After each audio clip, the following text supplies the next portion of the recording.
Hello guys, कैसे हैं आप सब। आई होप आप सब बहुत ही अच्छे होंगे। तो प्यारे स्टूडेंट्स, जैसा कि आप सभी को मालूम ही है, हम लोग हीट एंड थर्मोडायनामिक्स क्लास 11 का फिजिक्स स्टार्ट कर चुके हैं और अभी तक हमने एक लेक्चर वीडियो जो है कि अपलोड किया है इस चैप्टर के रिगार्डिंग। और आज से जो है कि ये दूसरा लेक्चर का सेशन होगा, जिसमें आपको मैंने बताया था लेक्चर नंबर 1 में आपको मैंने क्या पढ़ाया था, heat and thermal expansion. Heat and thermal expansion पढ़ाया था कि किस प्रकार से किसी भी ऑब्जेक्ट का या किसी भी रॉड का टेम्परेचर बढ़ाने पर उसमें क्या होता है, लीनियर एक्सपांशन होता है, लीनियरली एक्सपांशन होता है। इसके बाद मैंने आपको बताया था कि किसी भी ऑब्जेक्ट के एरिया को अगर हीट किया जाए या बदलता हुआ टेम्परेचर दिया जाए तो उसमें क्या होता है, चेंज इन लेंथ होता है और चेंज इन ब्रेथ होता है, यानी कि उसमें सुपरफिशियल एक्सपेंशन होता है। फिर मैंने आपको बताया मतलब कि एरिया एक्सपेंशन होता है उसमें। फिर मैंने आपको बताया कि किसी भी ऑब्जेक्ट में अगर हम लोग हीट देते हैं, यदि उसके length, breadth as well as height में भी चेंजेस आए तो हम लोग कहते हैं वॉल्यूमेट्रिक एक्सपेंशन हुआ है। तो इन 3 प्रकार के आपको एक्सपेंशन के बारे में आपको बहुत अच्छे से बतलाया था और साथ ही साथ आपको बताया था relationship between alpha, beta, gamma. Alpha क्या होता था, कोफिशिएंट ऑफ लीनियर एक्सपेंशन होता था। बीटा क्या होता था, कोफिशिएंट ऑफ सुपरफिशियल एक्सपेंशन होता था। और गामा क्या होता था, कोफिशिएंट ऑफ वॉल्यूमेट्रिक एक्सपेंशन होता था। इन सारे टॉपिक्स को मैंने लास्ट क्लास में कवर कर रखा है। अगर आप नहीं देखे हैं तो यहाँ आई टैब आ रहा है, आई टैब पर टैप कीजिए या फिर डिस्क्रिप्शन में लिंक पड़ा हुआ है लेक्चर नंबर 1 का, वहां से आप जाकर के देख लीजिए। तो आपको बातें बहुत अच्छे से समझ आएगी, नहीं तो ये क्लास आपको बहुत अच्छे से समझ नहीं आएगी। तो आइए आज का लेक्चर स्टार्ट करते हैं। लेकिन कुछ बच्चों का कमेंट सेक्शन में ये डाउट था कि सर आपने जो लास्ट क्लास में रिलेशनशिप बिटवीन अल्फा, बीटा और गामा बताया था, थोड़ा सा फिर से रिकैप कर दीजिए। तो ठीक है, आइए फिर से रिकैप कर लेते हैं। सबसे पहले इसको समझने के लिए आप मान लीजिए ये हमारा कोई रॉड है और इस रॉड का इनिशियल लेंथ क्या है, आप मान लीजिए L1 है। क्या है, मान लीजिए L1 है। इसको हम लोग कह लेते हैं इनिशियल लेंथ। ठीक है बच्चों, अब इस रॉड में हम लोग हीट देंगे तो ये अपने आप को फैलाएगा, लीनियरली फैलाएगा। तो लीनियरली जब फैला लेगा तो इसका फाइनल लेंथ होगा L2, इसको कहेंगे फाइनल लेंथ। इतना तो समझ में आता है सभी बच्चों को, ये हो गया फाइनल लेंथ। ठीक है, इधर कुछ ना कुछ लेंथ इंक्रीज करेगा, इधर भी कुछ ना कुछ लेंथ इंक्रीज करेगा। ठीक है, अब एक और बात, ठीक है, अब एक और बात। तो भाई आपको क्या मैंने बताया था, याद कीजिए कि मेरा जो L डिपेंड करेगा, मतलब चेंज इन जो लेंथ होगा, चेंज इन जो लेंथ होगा है ना, वो क्या होगा, वो डायरेक्टली प्रोपोर्शनल होता है चेंज इन हीट का। ठीक है, चेंज इन हीट का। आप जितना ज्यादा मात्रा में हीट दोगे, आप या फिर आप थीटा ना लिख करके डेल्टी ही लिखो ना, जनरली डेल्टी। तो आप जितना ज्यादा हीट दोगे उतना ज्यादा लेंथ में परिवर्तन होगा, रॉड की लंबाई में एक्सपांशन होगा। ठीक है, और एक बात, चेंज इन लेंथ होगी, चेंज इन लेंथ किस पे डिपेंड किया, चेंज इन टेम्परेचर पर। और चेंज इन लेंथ मतलब अगर ये एक्सपैंड करेगा तो ये और एक चीज पर डिपेंड करेगा, वो होगा इसका initial length L1। Initial length क्या होगा, L1 पे भी डिपेंड करेगा। L1 जितना ज्यादा होगा, जैसे सपोज कीजिए आप 10 मीटर का रॉड लेते हैं। अगर आप 10 मीटर का रॉड लेते हैं और मैं आपसे कहता हूं कि आप जब हीट करोगे उसको तो वो दुगुना से बढ़ेगा। आपने सपोज किया 10 मीटर का रॉड लिया है और मैंने कहा अगर आप उसको हीट करोगे तो दुगना से एक्सपेंड करेगा, यानी कि 20 मीटर का रॉड अब हो जाएगा। अब मैंने कहा कि आप 20 मीटर का रॉड ले लो, ठीक है, और अब भी जो है कि वो दुगना से ही एक्सपेंड करेगा वही टेम्परेचर देने पर जो पहले दे रहे थे। तो ये 40 मीटर एक्सपेंड करेगा, 40 मीटर लिनियरली एक्सपेंड करेगा, मतलब दूसरा मतलब 20 मीटर और एक्सपेंड करेगा। यहाँ पर 10 मीटर एक्सपेंड कर रहा है, ऑलरेडी 10 मीटर का रॉड है और अब एक्सपेंड करते हुए 20 मीटर का हो गया। और पहले यहाँ पर देखिए ये 20 मीटर का रॉड है, अब जब इस पे हीट दिए तो ये और 20 मीटर एक्सपेंड कर गया। तो आप देखिए कि इनिशियल लेंथ पे डिपेंड कर रहा है ना, इनिशियल लेंथ जितना ज्यादा है एक्सपांशन उतना ज्यादा हो रहा है। तो कुल मिला के हम लोग कह सकते हैं कि इनिशियल लेंथ भी डिपेंड करता है। अगर इनिशियल लेंथ आपका जितना ज्यादा होगा एक्सपांशन उतना ज्यादा होगा। और आप टेम्परेचर मान लीजिए अभी 10 जूल का दे रहे हैं, अगर 25 जूल का दे दीजिएगा तो वो कुछ ना कुछ आप ज्यादा हीट दे दीजिएगा, ज्यादा हीट दीजिएगा तो ऑब्वियस सी बात है वो तो फैलेगा ही ना, एक्सपैंड करेगा ही ना, करेगा कि नहीं करेगा, करेगा ही करेगा। जब आपको मालूम है बड़े से बड़े चट्टान को, बड़े से बड़े पर्वत को भी अगर ज्वालामुखी के अंदर डाल दिया जाए तो उसको भी वो एक्सपैंड करते हुए फैला देता है। देख सकते हैं किस प्रकार से वो क्या करता है, सुपरफिशियल एक्सपेंशन करता है, पूरे एरिया में पूरा उसको फैला देता है। अब पत्थर में क्या है, कुछ ना कुछ तो मेटल ही होगा, नॉन मेटालिक सब्सटेंस भी होगा, लेकिन मेटालिक सब्सटेंस तो होगा ना, उसको फैला देता है। आप देख सकते हो, हाँ, as well as non metallic substance को भी फैला देता है। तो हीट ऐसा चीज है ना, या फिर आप कह सकते हैं टेम्परेचर अगर बदलते हुए हम लोग बदलता हुआ टेम्परेचर हम लोग देंगे किसी भी ऑब्जेक्ट को, तो उसमें एक्सपेंशन होगा, चाहे वो लीनियरली एक्सपेंशन हो या एरिया एक्सपेंशन हो या फिर उसका वॉल्यूमेट्रिक एक्सपेंशन हो, एरिया एक्सपेंशन, सुपरफिशियल एक्सपेंशन। चलिए, आई होप मेरी बातें आपको समझ में आ रही होगी, है ना। चलिए, इस चीज को हम इरेज करके आगे बढ़ते हैं। और यहाँ पर एक बात को ध्यान दीजिएगा, क्या ध्यान दीजिएगा, यहाँ पर हम लोग रिलेशनशिप देखेंगे, है ना। आइए, इसको इरेज कर दूं मैं, या फिर आप इसको एक साथ कंबाइंड रूप से भी लिख सकते हो कि del L is directly proportional to L1 into del T. जी सर। अब डेल एल मतलब चेंज इन लेंथ क्या होगा, इक्वल टू लगाएंगे तो हम लोग एक रूल है कि कांस्टेंट लगाते हैं तो L1 लिख करके एक अल्फा कांस्टेंट डाल दीजिए। तो सर आपने यहाँ पर क्यों नहीं डाला अल्फा को, अगर मैंने पहले डाल दिया होता तो आप कंफ्यूज हो जाते हैं। अल्फा को कहते हैं कोएफिशिएंट ऑफ लीनियर एक्सपेंशन, ठीक है ना। चलिए, इतना हो गया, इस चीज को कोफ्चे में लिख लीजिए। आइए, change in length, change in length L हो गया डेल एल इक्वल्स टू क्या हो गया L1 अल्फा डेल टी, ठीक है ना बच्चों। अब मैं कहना चाह रहा हूं कि फाइनल लेंथ मेरा क्या है, L2 है, बताइए ना, L2 है। तो L2 कैसे होगा, मेरा इनिशियल लेंथ को भी तो छोड़ेगा नहीं, उसको भी ले लेगा, और साथ में अभी चेंज इन लेंथ, जितना चेंज इन लेंथ हो उसको भी ले लेगा, तभी तो मेरा फाइनल लेंथ पता चलेगा ना। तो फाइनल लेंथ L2 पता करने के लिए हम लोग ये काम कर रहे हैं। डेल एल का वैल्यू कितना है रे बच्चा, L1 अल्फा डेल टी, है ना। तो अब हम लोग यहाँ पर L1 कॉमन ले लेते हैं तो बचेगा 1 प्लस अल्फा डेल टी, हो गया आंसर। ये हो गया चेंज इन लेंथ, L2 का वैल्यू निकल गया। आई होप मेरी बातें आपको समझ में आ गई होगी। तो मैं ये वाला पोर्शन को इरेज करना चाहूंगा, जरा आप लोग ध्यान से देखिए। अब आगे हम लोग क्या यहाँ पर बात करने जा रहे हैं, उस पर आपको ध्यान से देखना है। बात करने जा रहे हैं relationship between alpha comma beta comma gamma, है, इस पर बात करने जा रहे हैं, alpha comma beta comma gamma. तो बड़ा ही सिंपल है बच्चों। अभी क्या है हमारा L2 equals to L1 1 plus alpha del T, है ना, अल्फा डेल टी है। हम क्या करते हैं, दोनों तरफ स्क्वायरिंग कर देते हैं, स्क्वायरिंग बोथ साइड्स। तो L2 का स्क्वायर करेंगे, इधर L1 का स्क्वायर करेंगे, इधर 1 प्लस अल्फा डेल टी का स्क्वायर कर लेंगे। तो L2 का स्क्वायर करेंगे, यानी कि L2 क्या है सर, फाइनल लेंथ है। तो फाइनल लेंथ को 2 बार मल्टीप्लाई कर रहे हैं, यानी कि L2 का स्क्वायर हो रहा है। और L2 क्या है, एक कोई ना कोई लेंथ होगा, ये भी कोई ना कोई लेंथ होगा, लेंथ को लेंथ से मल्टीप्लाई करते हैं तो वो एरिया बना देता है, एरिया। इसी एरिया को चलिए लेट अस सपोज S2 से रिप्रेजेंट कर लेते हैं। तो इसको हम लोग कहते हैं, चलो भाई इसको S2 कह दो, है ना, L2 का स्क्वायर S2 कह दो, कोई ना कोई एरिया होगा। अब L1 का स्क्वायर कोई ना कोई एरिया होगा, S1 उससे रिप्रेजेंट कर दो। और यहाँ पर 1 प्लस अल्फा डेल टी है ना, इस 2 को इधर मल्टीप्लाई कर दो, 2 अल्फा डेल टी। आई सर 2 को काहे मल्टीप्लाई करेंगे नीचे में, देखिए हम बता दे रहे, देखिए इसीलिए मल्टीप्लाई करेंगे। एक फार्मूला होता है 1 प्लस एक्स के माथे पर n, तो वो होता है 1 प्लस nx होता है। क्या होता है, 1 प्लस nx होता है। और साथ में और भी होता है n गुने n minus 1 upon 2 factorial into x square, फिर प्लस दे करके n गुने n minus 1 into n minus 2 upon में 3 factorial into x cube, plus dot dot चलते रहता है। लेकिन हम लोग इतना नहीं लेंगे, क्यों, क्योंकि मेरा अल्फा, या फिर हम कह सकते हैं अल्फा मेरा बहुत छोटा होता है। अल्फा एक कोएफिशिएंट ऑफ लीनियर एक्सपेंशन होता है। अल्फा क्या होता है, कोएफिशिएंट ऑफ लीनियर एक्सपेंशन होता है। कई बार इस ये क्वेश्चन में इसका वैल्यू दिया रहता है, कई बार 10⁻⁵ है ना, पर डिग्री सेल्सियस दिया रहता है, पर डिग्री सेल्सियस दिया रहता है। मतलब पर डिग्री सेल्सियस में अल्फा का मान 10⁻⁵ दिया रहेगा। और ये मटेरियल टू मटेरियल वेरी करता है। अगर आप एल्युमिनियम लीजिएगा तो उसका अल्फा कुछ अलग होगा, आप स्टील लीजिएगा तो उसका अल्फा कुछ अलग होगा, आप कॉपर लीजिएगा उसका अल्फा कुछ अलग होगा। मतलब coefficient of linear expansion, coefficient कहने का मतलब ये बदलता नहीं है।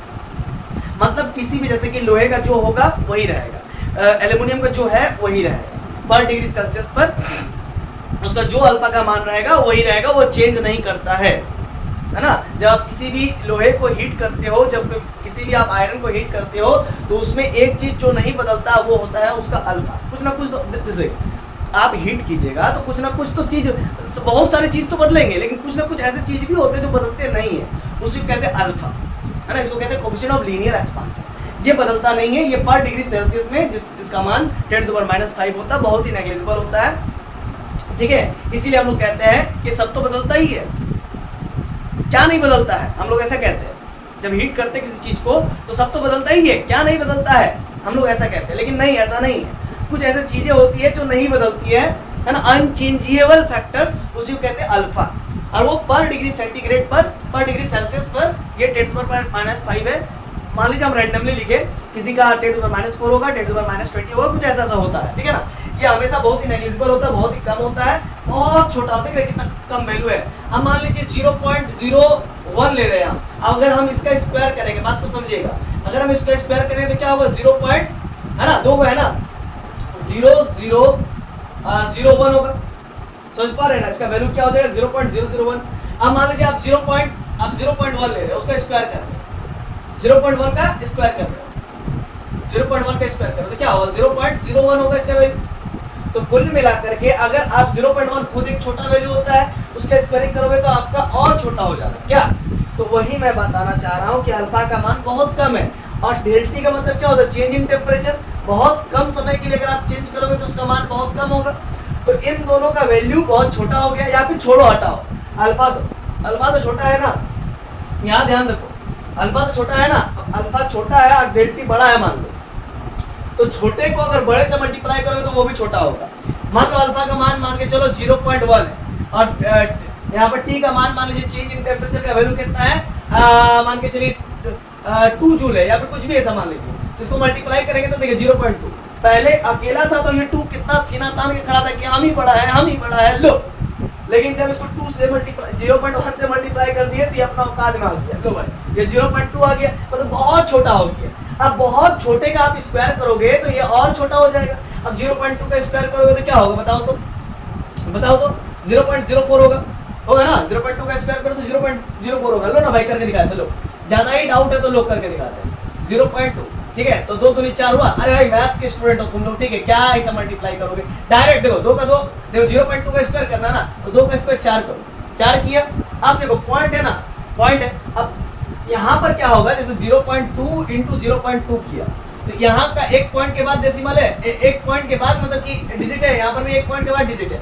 तो 2 डिजिट है, तो सिंपल है, तो पीछे से 2 डिजिट लगा करके 1 जीरो लगा दो, हो गया ना आंसर रे बाबा, है ना। सिर्फ क्या मल्टीप्लाई करने का नहीं, हम लोग मैथमेटिशियन है ना, और मैथमेटिशियन जिनका मैथमेटिक्स स्ट्रांग रहता है वो तो आराम से कर लेगा हर एक चीज, ठीक है।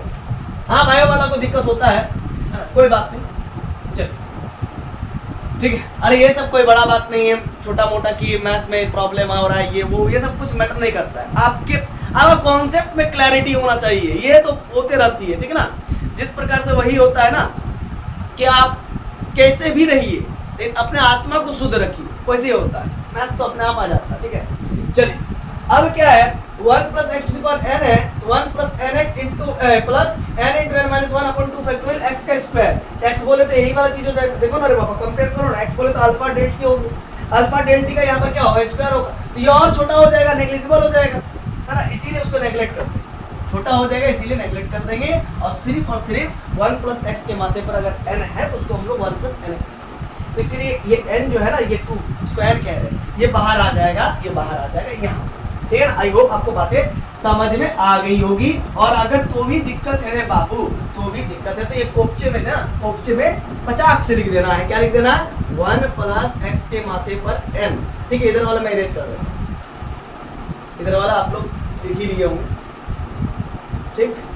तो 1 + x के माथे पर अगर n है तो उसको लिखते हैं 1 + nx, बस खत्म, और कुछ ज्यादा नहीं कीजिएगा, ठीक है। मैथ्स में बायोलॉजी में अगर आप नीट में इतना ही जरूरत होता है, बस ज्यादा नहीं रे बच्चा, ज्यादा नहीं, ठीक है। अब ध्यान दीजिए, अब 2 अल्फा क्या है, वहां पर सिर्फ और सिर्फ आपको याद होगा क्या याद होगा जी, del L is equals to alpha, क्या था डेल टी इंटू क्या था, हाँ L2, ये सॉरी ये डेल एल था, डेल एल है ना, इनिशियल लेंथ मान लीजिए L1, लीजिए भाई इनिशियल लेंथ मान लीजिए L1, यही ना था, ठीक है। फिर हमने क्या किया था बताइए तो, याद कीजिए तो, फाइनल लेंथ L2 बराबर initial length L1 plus change in length यानी कि डेल एल, यानी कि क्या हो गया L1 plus alpha del T into L1, फिर L1 कॉमन ले लेते थे, L1 कॉमन ले लेते थे तो 1 + अल्फा डेल टी लिखते थे, याद है ना, हाँ ना बहुआ, ठीक।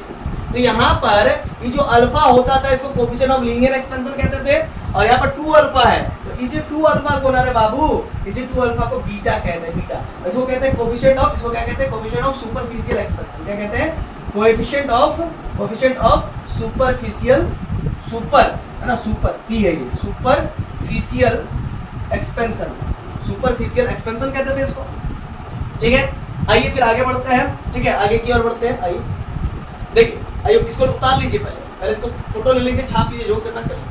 चलिए, इसके बाद फिर आपने देखा था कि देखिए अगर 3 अल्फा हो जाए तो क्या होगा, 3 को अल्फा 3 डायमेंशन पर बात हो रहा है। जब 3 डायमेंशन पर बात हो रहा है, ले बाबा ले, ये अल्फा और ये भी अल्फा, 3 डायमेंशन बात हो रहा है तो क्या होगा, बात तो समझिए ना, 3 डायमेंशन पर अल्फा है तो 3 डायमेंशनली फिगर बन रहा है, मतलब 3 डायमेंशनली क्या हो रहा है, 3 डायमेंशनली एक्सपैंड हो रहा है, तो उसको वॉल्यूमेट्रिक एक्सपेंशन कहते हैं, और इसी 3 अल्फा को गामा कहते हैं।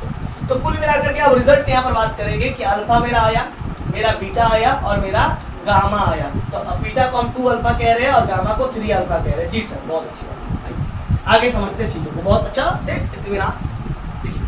देखिए अल्फा सच डेट बीटा सच डेट गामा में रिलेशन क्या होगा, अल्फा का अल्फा रखिए और बीटा के जगह पर 2 अल्फा रखिए और गामा के जगह पर 3 अल्फा रखिए रे बच्चा, तो ये हो जाएगा 1:2:3, ठीक है। और भी हम लोग रिलेशन बना सकते हैं, बीटा बराबर 2 अल्फा है सर, तो अल्फा बराबर बीटा बाई 2 हो गया, एंड गामा बराबर 3 अल्फा है सर, तो अल्फा बराबर आपका हो गया गामा बाई 3, ठीक है सर। अब हम लोग का यहाँ पर रिलेशन ये आता है कि अल्फा, देखिए देखिए देखिए देखिए, अल्फा बराबर बीटा बाई 2, ये हो गया एक, और एक होगा ये अल्फा, अल्फा बराबर गामा बाई 3, अल्फा बराबर गामा, तो ये रिलेशन आप रिलेट कर सकते हैं, अल्फा का मान बीटा बाई 2 और गामा बाई 3, ये भी एक रिलेशन है। चलिए आई होप आपको बातें समझ में आ गई होगी। तो आइए आगे बढ़ते हैं, आगे हम लोग देखेंगे एक क्वेश्चन, ठीक है, ध्यान दीजिए। मैं अगर आपसे पूछूं कि भाई साहब ये मेरा एक रॉड है और ये मेरा एक दूसरा रॉड है, जी सर, और ये इसका एंड पॉइंट ए है और ये इसका एंड पॉइंट सी है, और ये पॉइंट मेरा क्या है, बी है ना, ये मिडिल पॉइंट बी है, और यहाँ से यहाँ तक ए बी रॉड का जो लंबाई है, लेंथ है, वो L1 है और coefficient of linear expansion alpha 1 है। इस 20-80 रॉड का जो है कि लंबाई L2 है और coefficient of linear expansion alpha 2 है। इतना क्लियर है बच्चों, इतना क्लियर है, बोलिए। अब अगर हम आपसे पूछे कि इस पूरे रॉड का, इस संपूर्ण एसी रॉड का बताइए, एसी रॉड कैसे बनेगा, AB प्लस BC, तो इस संपूर्ण रॉड का अल्फा इफेक्टिव बताइए, तो वो होगा अल्फा AC के बराबर। क्या होगा, अल्फा AC के बराबर, मतलब जितना effective coefficient of linear expansion AC rod का होगा वही तो पूरे का होगा ना, सिंपल सी बात, वही अल्फा इफेक्टिव आ जाएगा। चलिए इतना क्लियर है। यहाँ पर आप लिख लीजिएगा वेयर, नोट करके, where alpha is coefficient of linear expansion of AC rod. और AC रॉड कैसे बन रहा है, AB प्लस का BC, ठीक है ना, देख सकते हैं। आइए फिर आगे बढ़ते हैं। देखिए एक हमने अभी तुरंत आप लोग को बताया था, क्या बताया था बाबू, क्या बताया था, याद कीजिए तो, क्या बताया था, अभी नोट करके बताया था ना मैंने, डेल एल बराबर क्या बताया था, बोलिए, alpha into del T into, है ना, change in temperature into origin initial length मेरा L1, ठीक है ना, ये बताया था। अब अगर हम अल्फा की बात करें तो del L by L1 into del T, ना इंटू डेल टी नहीं, इंटू 1 अपॉन डेल टी, है ना, देखो अल्फा हो जरा को, ये एज इट इज है, ये डेल टी नीचे आ गया, वो L1 नीचे आ गया, ठीक है।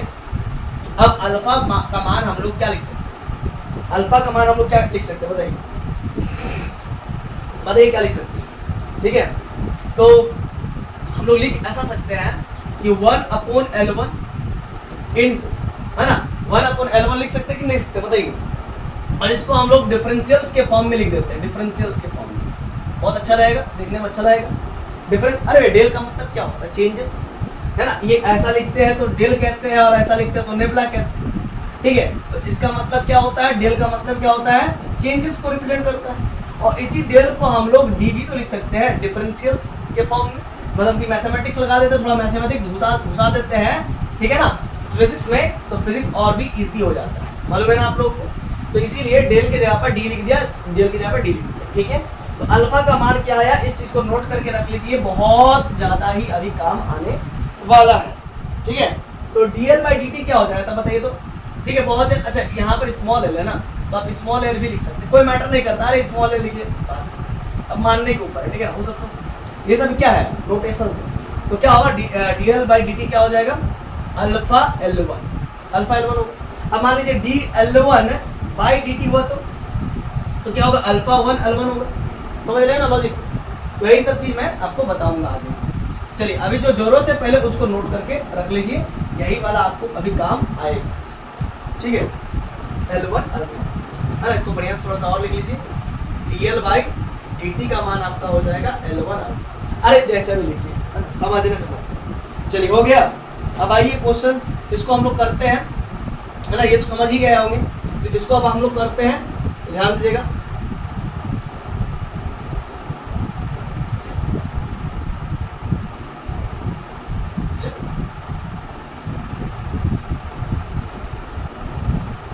तो इसको हम लोग करते आगे, ठीक है। करना क्या है, हम लोग को अल्फा इफेक्टिव निकालना है, यानी कि अल्फा एसी निकालना है, मतलब coefficient of linear expansion of AC rod निकालना है। तो वो कैसे निकलेगा बच्चों, वो कैसे निकलेगा, एसी क्या है, एसी मेरा AB प्लस BC है ना, एसी मेरा AB प्लस BC है, तो AB का मान कितना है, L1 है, और BC का मान क्या है, L2 है, और ये AC हुआ मेरा। अब हम कहना चाहते हैं कि निकालो भाई अल्फा का मान निकालो, अल्फा फॉर एसी निकालो। तो क्या करेंगे, लिखेंगे डिफरेंशिएट बोथ साइड्स, डिफरेंशिएट लिखिए, differentiate both sides with respect to T, with respect to T. आप बोलोगे कि आई सर आप विद रिस्पेक्ट टू टी क्यों डिफरेंशिएशन करवा रहे हैं, क्योंकि डिफरेंशिएशन सर चेंजेस को बतलाता है, और यहाँ पर एक्सपेंशन की बात पूछी है, अल्फा का मान पूछा है, कोएफिशिएंट ऑफ लीनियर एक्सपेंशन की मान पूछी है, तो यानी कि ये तभी आ सकता है जब आप रॉड को हीट करो, जब आप रॉड को हीट करोगे तभी तो कोएफिशिएंट ऑफ लीनियर एक्सपेंशन की मान पता चलेगी। इसीलिए हम लोग डिफरेंशिएट करते हैं both side with respect to temperature. तो देयरफॉर क्या होगा, देयरफॉर क्या होगा, dAc बाई dt, है ना। और जिनको डिफरेंशिएशन नहीं आता है उनके लिए भी मैंने वीडियो लेक्चर्स इसी चैनल पर प्रोवाइड किया है, तो पहले आप उसको देख लीजिए, डिफरेंशिएशन का बेसिक रूल्स क्या होता है वो देख लीजिए, तब आपको ये चीज बहुत अच्छे से समझ आएगा। और जिनको डिफरेंशिएशन आता है तो आइए साथ साथ चलते रहिए, d by dt of AC, तो ये क्या होगा, dl1 बाई dt, टेम्परेचर के रिस्पेक्ट में चेंज कर रहे हैं बाबा, टेम्परेचर देंगे तो कुछ ना कुछ चेंज होगा ना।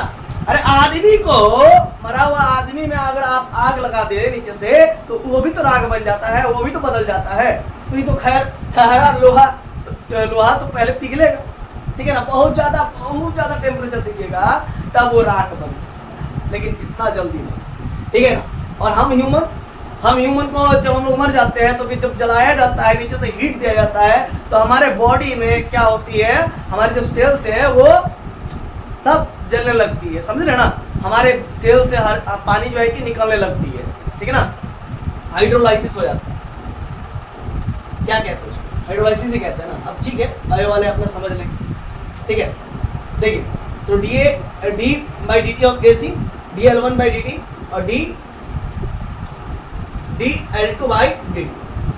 देखिए बच्चा, अब AC को हम डिफरेंशिएट कर रहे हैं t के रिस्पेक्ट, AC भी तो एक लंबाई है ना, पूरे लंबाई को रिप्रेजेंट कर रहा है। देखिए जब dl बाई dt किया तो अल्फा L1 आया, तो यहाँ पर क्या आएगा बोलिए तो, यहाँ पर AC, अरे बच्चा देखिए dl बाई जब dt आप कर रहे हो तो क्या आ रहा है, अल्फा L1 आ रहा ना, तो यहाँ पर क्या होगा देखो तो, या फिर इसी को आप लिखो ना रे बच्चा, L1 अल्फा लिखो, ठीक है ना। अब L को चेंज किया तो L1 अल्फा आया, समझ रहे कि नहीं समझ रहे, बताइए बात को। अच्छा समझ में आ रहा है कि नहीं आ रहा, बोलिए, आ ही रहा होगा, ठीक है ना। अब इसमें क्या आपको मैं समझाऊं, बताइए तो, है ना, इसमें तो कुछ समझाने वाली बात नहीं है, मैंने L को चेंज कर रहा हूँ, ठीक है ना, तो क्या मिल रहा है, अल्फा L1 मिल रहा है।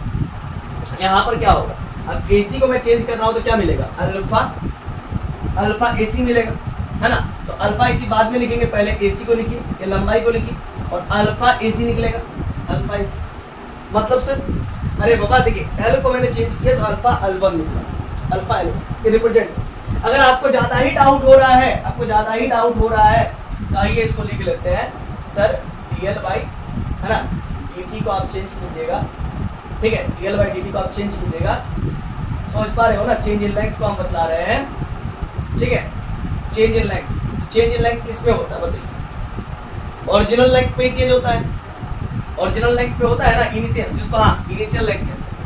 इनिशियल लेंथ मेरा क्या था बताइए तो, L1 था, और ये बदला हुआ लेंथ क्या था मेरा बताइए, ये L2 था ना L2, ये बदला हुआ लेंथ मेरा L2 था ना, तो इनिशियल लेंथ पे आप चेंजेस ला रहे हो dl1 बाई dt, तो क्या मिलेगा बताइए तो, अल्फा L1 मिलेगा, अल्फा L1, यही तो मैं कहना चाह रहा हूँ, अल्फा L1 मिलेगा, ठीक है ना।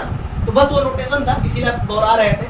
अरे बउआ मेरा ये देखिए, ये जो है ना, ये मेरा इनिशियल लेंथ है, इनिशियल लेंथ में अगर आप थर्म प्रोड्यूस करोगे, हीट प्रोड्यूस करोगे, है ना, टेम्परेचर प्रोड्यूस कर रहे हो with respect to temperature, L1 में तो अल्फा L1 देख, सिंपल सी बात है।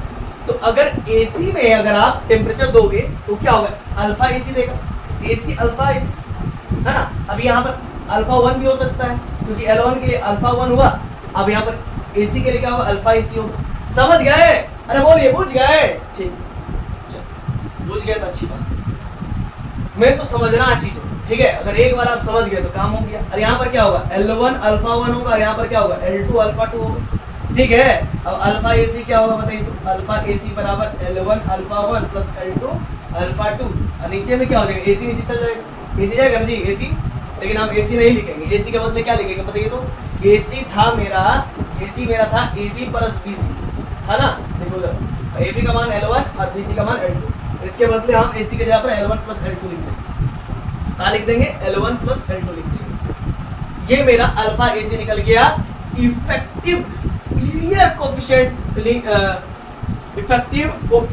Effective coefficient of linear expansion, effective coefficient of linear expansion of या फॉर AC रॉड, ये है L1 alpha 1 L2 alpha 2 upon L1 plus.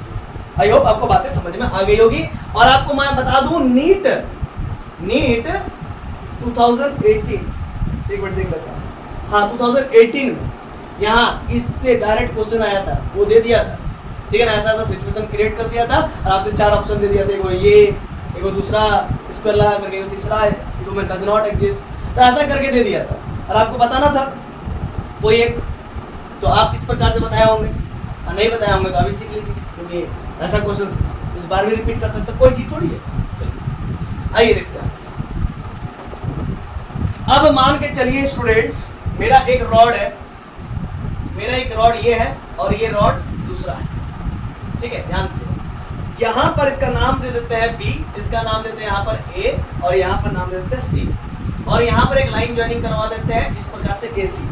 और इस रॉड AB का L1 अल्फा 1, इसका लेंथ L1 है, coefficient of linear expansion alpha 1 है, और इसका लेंथ L2 है, इसका coefficient of linear expansion alpha 2 है, ठीक है। आपसे पूछा जा रहा है अल्फा इफेक्टिव या अल्फा इक्विवेलेंट या फिर अल्फा इफेक्टिव, है ना, अल्फा इफेक्टिव या अल्फा इक्विवेलेंट, तो किसके बराबर होगा बताइए तो, अल्फा AC के ही ना बराबर होगा। इन दोनों रॉड का अल्फा क्या इफेक्टिव होगा, वो अल्फा AC के ही बराबर होगा।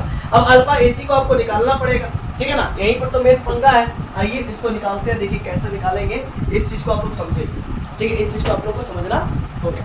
देखिए सबसे पहले हम लोग यहाँ पर यूज करेंगे पाइथागोरस थ्योरम। सर आप पाइथागोरस थ्योरम क्यों यूज कीजिए, पाइथागोरस थ्योरम, देखिए एक बात समझिए, हम AC का इफेक्ट, हम AB और BC रॉड्स का अल्फा इफेक्टिव पता करना चाहते हैं या अल्फा इक्विवेलेंट पता करना चाहते हैं, और वो अल्फा AC के बराबर होगा। और अल्फा AC क्या होगा, तो उसको निकालने के लिए तो पहले हमको तो AC पता करना पड़ेगा और उसको टेम्परेचर के रिस्पेक्ट में डिफरेंशिएट करना पड़ेगा, तभी तो अल्फा निकलेगा ना, क्योंकि जब तक आप गर्म नहीं करोगे तो अल्फा कहाँ से निकलेगा, सिंपल सी बात।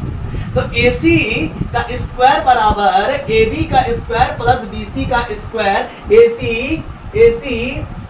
AC का स्क्वायर कीजिए, ठीक है। अब AB का मान क्या है बच्चा, AB का मान क्या है, AB का मान क्या है, L1 का स्क्वायर प्लस BC का मान क्या है, L2 का स्क्वायर। इतना लिख लिए है, बोलिए इतना लिख लिए है, ठीक है। अब इसको डिफरेंशिएट करना पड़ेगा, AC हमारा निकल गया, ठीक है ना, इधर स्क्वायर है तो उधर रूट चढ़ा सकते हैं, लेकिन डिफरेंशिएशन करेंगे तो ऐसे ही निकल जाएगा AC, बहुत आसान है।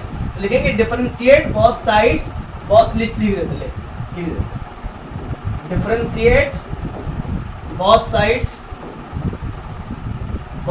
विद रिस्पेक्ट टू किसके लिए, टेम्परेचर के रिस्पेक्ट, तो देयरफॉर क्या होगा बताइए तो डी AC का square with respect to temperature T, जी सर, डी L1 का square by temperature T plus d L2 का स्क्वायर बाय टेम्परेचर T, जी सर।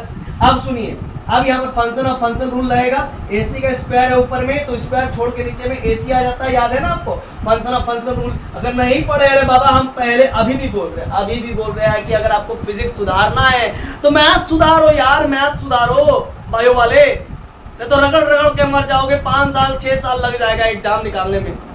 अभी भी बोल रहे हैं कि मैथ सुधारो, बिना मैथ का कुछ नहीं होता है, समझे ना। इसीलिए अभी भी अगर मौका है तुम लोग के पास, ठीक है ना, पहले मैथ सुधारो, जाओ मेरा वीडियो देखो, है ना, ये सब बता चुके हैं, मिल जाएगा। देखो चेन रूल के नाम से D by D S AC by AC का स्क्वायर छोड़ा नीचे AC ऊपर में, अब फिर नीचे में टेम्परेचर, जब तक टेम्परेचर ना आ जाए तब तक उसको तोड़ना होता है। अब जिसके रिस्पेक्ट में बोला गया टाइम टेम्परेचर के रिस्पेक्ट में बोला गया, तो टेम्परेचर जब तक ना आए तब तक उसको फंक्शन ऑफ फंक्शन में या चेन रूल में तोड़ते जाना होता है, और नहीं तो फिर नहीं होगा। अगर एक्स के रिस्पेक्ट में बोलता तो तब जब तक एक्स ना आ जाए तब तक उसको एक्स के रिस्पेक्ट में तोड़ते जाना होता है, एक्स के रिस्पेक्ट में तोड़ते जाना होता है, ठीक है ना।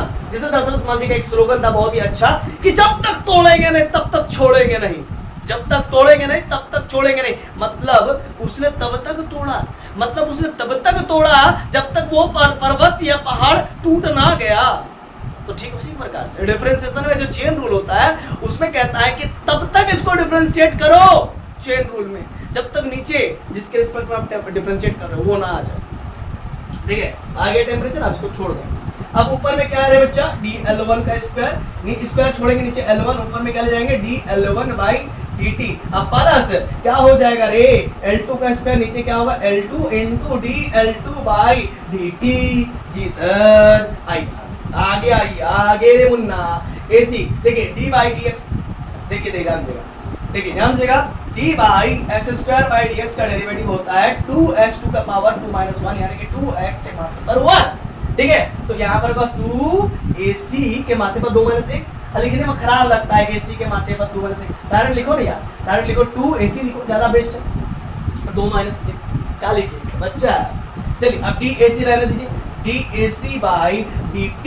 अब ये हो जाएगा 2L1 का माथे पर 2 में से 1 गया, अरे क्या लिखिएगा उसमें ना बच्चा बुतरू जैसा। चलिए L2 का स्क्वायर क्या होगा 2L2 dL2 बाई dt। अब यहाँ पर बूझिएगा, एक बात बूझिएगा, ठीक है ना, आइए एक बात बूझना पड़ेगा, देखिए dL1 बाई जब dt लिखे थे तो क्या आया था बताइए तो अल्फा 1 अल्फा L1 आया था कि नहीं आया था, बस हो गया काम था। और AC का मान क्या था रे बहुआ, AC का मान क्या था रे, AC का मान क्या था, हाँ सर AC का मान जो था ना वो था AC का स्क्वायर का मान था वो L1 का स्क्वायर प्लस L2 का स्क्वायर, AC का मान थोड़ी था, AC का स्क्वायर का ना मान था, AC का स्क्वायर का ना मान था। हो जाएगा वो भी, चलो आओ वो भी हो जाएगा, ठीक है। AC से बाद में हम लोग पंगा लेंगे, पहले जो है उसको कर लेते। देखिए 2AC, जी सर 2AC। अब ध्यान दो, अब L1 को डिफरेंशिएट किए, मतलब जो इनिशियल लेंथ था मेरा, अरे बाबा देख ये इनिशियल लेंथ था, इसमें हम हीट दिए तो ये चेंज हुआ, L2 हुआ था याद है।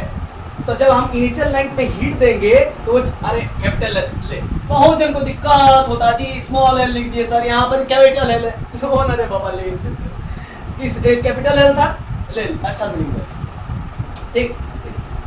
ये L1 है, ये L2 है, ठीक है ना। इनिशियल लेंथ था, इसमें गर्म किए तो ये टेम्परेचर इसका लेंथ में L2 आ गया, चेंज आ गया। तो L1 में जब टेम्परेचर T दिए तो अल्फा L1, ठीक है सर, ठीक है। अब AC में देखो, AC में अगर हम टेम्परेचर देंगे तो क्या होगा बताओ तो, अल्फा AC। अरे बाबा L1 में टेम्परेचर T दिए तो अल्फा 1 हुआ ना, तो AC में टेम्परेचर T देंगे तो अल्फा AC होगा ना। अब L1 होगा ना, L1 तो L क्या है AC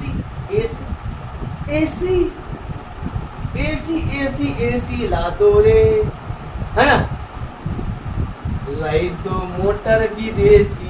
L1 का क्या है अल्फा 1 L1 प्लस 2 L2, यहाँ पर क्या होगा अल्फा 2 L2, अरे 2AC का स्क्वायर अल्फा AC बराबर 2 L1 का स्क्वायर अल्फा 1 प्लस 2 L2 का स्क्वायर अल्फा 2। जी सर, जी सर, ये 2 से ये 2 कैंसिल। सर कैसे कर सकते, एक 2 से 2 2 कैंसिल?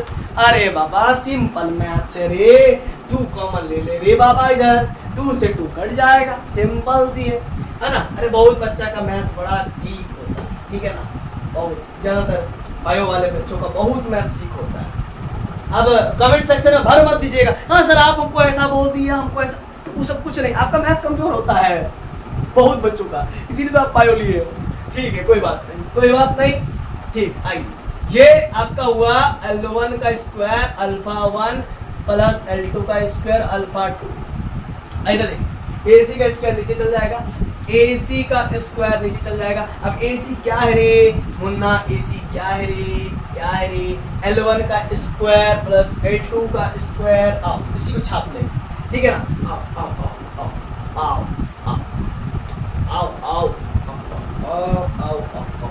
अल्फा इज बराबर L1 का स्क्वायर अल्फा 1 L2 का स्क्वायर अल्फा 2, AC का मान L1 का स्क्वायर प्लस L2 का स्क्वायर, ये कंप्लीट निकल के आया। इसको कहते हैं coefficient of linear expansion of AC rod, या alpha effective for AB plus BC rod, AB and BC rod. अब कह सकते हो alpha effective for AB and BC rod. What is the value of alpha effective of AB and BC rod? AB and BC rod, the value of is alpha of AC is, या alpha of effective is L1 का square alpha into alpha 1 का alpha 1 plus L2 का square plus alpha 2 upon L1 का square plus L2 का square. This is our complete value और answer, ठीक है ना। आई होप आपको बातें समझ में आ गई हो। अब चटपट अगर समझ में आ गया है तो फोटो क्लिक कर लेना का है, फोटो क्लिक कर लेने का है, और साथ में लिख चुके हैं तो बहुत ही उत्तम, उससे बेहतर और कुछ नहीं हो सकता। मेरे ऊपर आप मेहरबानी कर दीजिए। चलिए और रिफ्रेश होने दीजिए। हाँ चलिए, हो गया, फोटो क्लिक कर सकते हो, स्क्रीनशॉट ले सकते हो। अब आगे हम लोग बात करेंगे नेक्स्ट क्वेश्चंस पर। बहुत ही उत्तम क्वेश्चन आ रहा है। आइए देखिए, क्वेश्चन कुछ इस प्रकार से है। पहले क्वेश्चन हम लोग लिखेंगे। आइए बच्चों,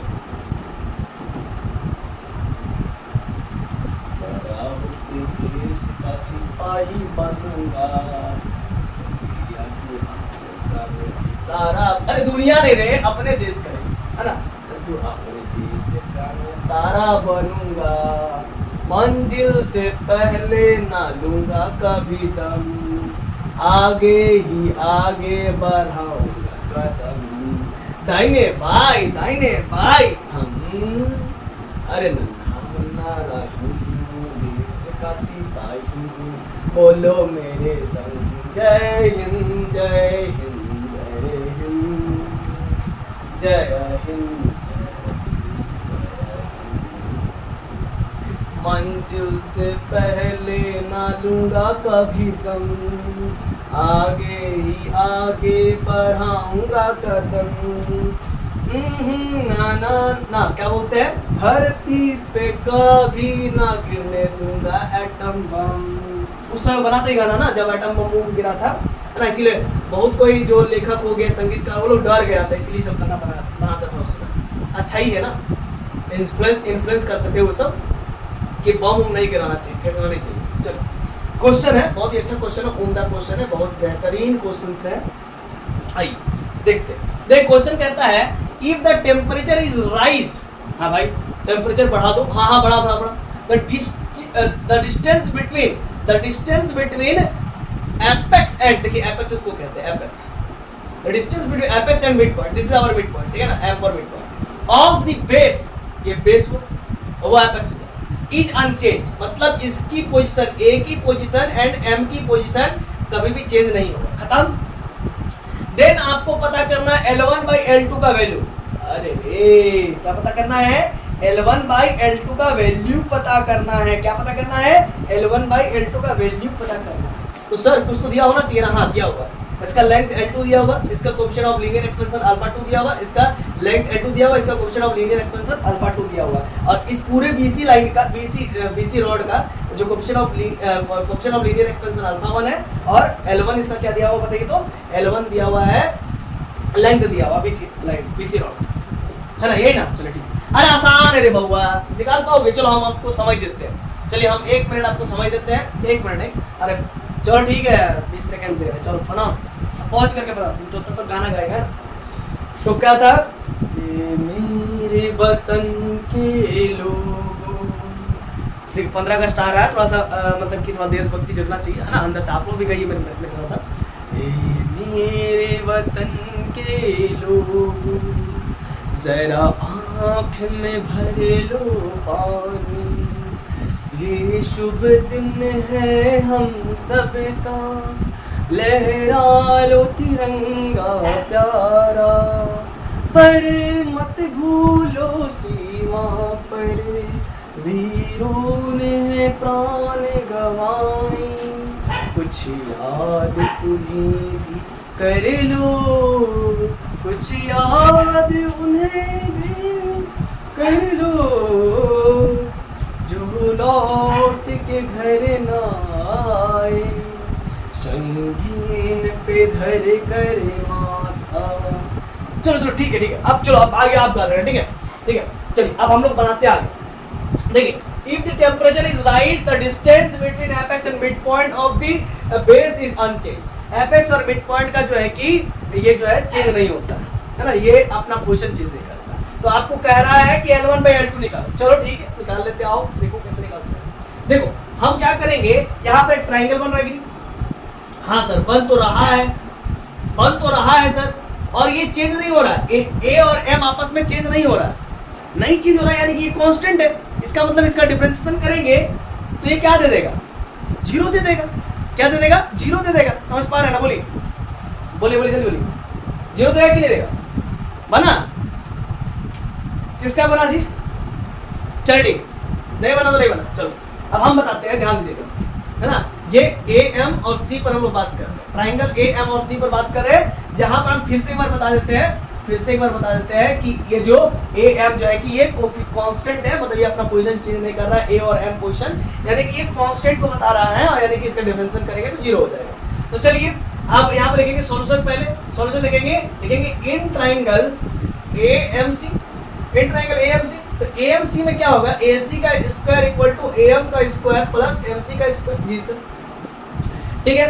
अब देखिए AC क्या है बच्चा, AC क्या है, AC L2 है, L2 का स्क्वायर, AM क्या है, कांस्टेंट, इसको रहने दो ऐसे, AM का स्क्वायर, MC क्या है, MC, अरे ये पूरे तो L है ना, L1 है ना, ये पूरा L1 है रे बच्चा, तो ये MC कितना होगा, ये L1/2 होगा, कितना होगा ये कितना होगा रे, ये होगा L1/2, कितना होगा L1/2, तो देख यहाँ पर हम लिखेंगे L1, क्या लिखेंगे L1, अरे रे चल L1/2 का होल स्क्वायर, ठीक है। आओ अब देखो, अब इसको डिफरेंशिएट करना चाह रहे हैं तो लिखेंगे, पहले तो लिखो L2, इसको सॉल्व कर लो पहले, AM का स्क्वायर प्लस 2 का स्क्वायर 4, और ये L1 का स्क्वायर है ना, L1 का स्क्वायर। आओ इसको हम लोग ऊपर करते हैं, अब यहाँ पर देखो ध्यान लिखेंगे, differentiate both sides with respect to temperature T, दोनों तरह लोग टाइम टेम्परेचर के रिस्पेक्ट डिफरेंशिएट करना चाहते हैं, अच्छा से लिख दीजिए ना सर, ऐसा काहे करते हैं आप, चलिए ठीक लिखते हैं, डिफरेंशिएट, क्या लिखेंगे, differentiate both sides with respect to temperature T, है ना, तब होगा डिफरेंशिएट करेंगे तो क्या मिलेगा, कुछ ना कुछ मिलेगा, देन वी गेट, चल तो देयरफॉर क्या होगा, यहाँ पर L2 को हम लोग डिफरेंशिएट करेंगे टेम्परेचर के रिस्पेक्ट में, अब AM को भी डिफरेंशिएट करेंगे टेम्परेचर के रिस्पेक्ट में, है ना, स्क्वायर टेम्परेचर T प्लस 1/4 बाहर हो जाएगा, L1 को भी, अरे बाबा L1 को भी डिफरेंशिएट करेंगे टेम्परेचर के रिस्पेक्ट में, ठीक है ठीक है, आगे देखिएगा, तो ये क्या हो जाएगा, ये यहाँ पर थोड़ा फंक्शन लगा देते हैं आप लोग के लिए, L2 का स्क्वायर छोड़ेंगे नीचे में L2, ऊपर में L2 रे बच्चा, नीचे में टेम्परेचर T, और ये इक्वल टू AM का क्या होगा 2AM। अच्छा सर आप फिर शॉर्टकट मारते हैं, बड़ा फाकीबाज टीचर है सर आप। चलिए नहीं, फाकीबाज नहीं है, आप लोग जैसा आपको समझ में आएगा वैसे ही करेंगे। चलिए हम फाकी नहीं मारेंगे, ठीक है। आप लोग बस अर्थ है कि आप लोग भी हमारे साथ बने रहिए। AM का स्क्वायर है, उसमें स्क्वायर छोड़ेंगे, नीचे में AM, ठीक है। फिर ऊपर क्या ले जाएंगे बताइए, ऊपर ले जाएंगे AM जी सर, और नीचे क्या ले जाएंगे टेम्परेचर T, ठीक है सर। प्लस 1/4 हुआ, ठीक है। ऊपर में D L1 का स्क्वायर छोड़ेंगे, नीचे L1 L2, ऊपर में L1 है बच्चा, नीचे में टेम्परेचर T जी सर। अब इधर क्या होगा, अब यहाँ पर मैंने आपको पहले ही बता रखा है कि dx² का डेरिवेटिव क्या होता है 2x होता है, 2 - 1। ये चीज को आप नोट कर लीजिए बढ़िया से, ठीक है। अब यहाँ पर क्या हो जाएगा तब 2L2 के माथे पर 2 में से एक है, तो उसको क्या लिखिएगा। अब यहाँ पर आपको मैंने बता रखा था L1 को जब हम लोग टेम्परेचर के रिस्पेक्ट में डिफरेंशिएट करते थे तो L1 α1 मिलता था, याद है। यहाँ पर L2 को करेंगे तो L2 α2 मिलेगा जी सर। AM क्या है, ये हो जाए 2AM होगा इसका डेरिवेटिव, 2 में से एक है तो एक। फिर AM क्या है, कांस्टेंट है ना बाबा, देखो तो, देखो AM क्या है, A से M क्या है, देखो A और M बोल दिया ना, पहले ही बोल दिया, देखो इस पर गौर करना, देखो बोल apex and mid point of the base is unchanged. देखो यहाँ पर बार बार बोल दिया अनचेंज, चिल्ला के बोल रहा है अनचेंज, मतलब ये अपना पोजीशन चेंज नहीं करेंगे, ठीक है ना। ये और ये अपना पोजीशन चेंज नहीं करेंगे, इसका मतलब ये कांस्टेंट है। जब नहीं करेंगे तो कांस्टेंट है, और कांस्टेंट का डेरिवेटिव 0 होता है, खत्म। कांस्टेंट का डेरिवेटिव 0 होता है ना। क्यों होता है रे, क्यों होता है 0? तो उसका कारण मैं बता चुका हूँ मैथ जब पढ़ा रहा था तब, ठीक है। वहां पर आप देख सकते हैं जाकर। तो ये हो जाएगा डेरिवेटिव 0 हो गया कांस्टेंट का, प्लस 1/4 L1 का स्क्वायर क्या होगा 2L1, 2 में से एक गया तो एक। अब ये हो गया dL1/d टेम्परेचर T, तो ये हो गया आपका दिस इम्प्लाइड 2L2 का स्क्वायर, L2 का स्क्वायर इनटू α2 इक्वल्स टू ये 0 हो गया। अब प्लस ये 2 से 4 कट गया 2 बार में, तो L1/2 इनटू dL1/dt, ठीक से। बहुत अच्छा। अब क्या होगा बताओ तुम, हम लोग क्या चाहिए, हम लोग क्या चाहिए, हम लोग क्या चाहिए, ठीक। अच्छा L1 को डिफरेंशिएट करना पड़ेगा ना, देखो देखो देखो देखो देखो देखो देखो देखो देखो L1 को जब टेम्परेचर के रिस्पेक्ट में किए डिफरेंशिएट तो क्या होगा बताओ तो, L1 α1 जी सर, ठीक ठीक ठीक।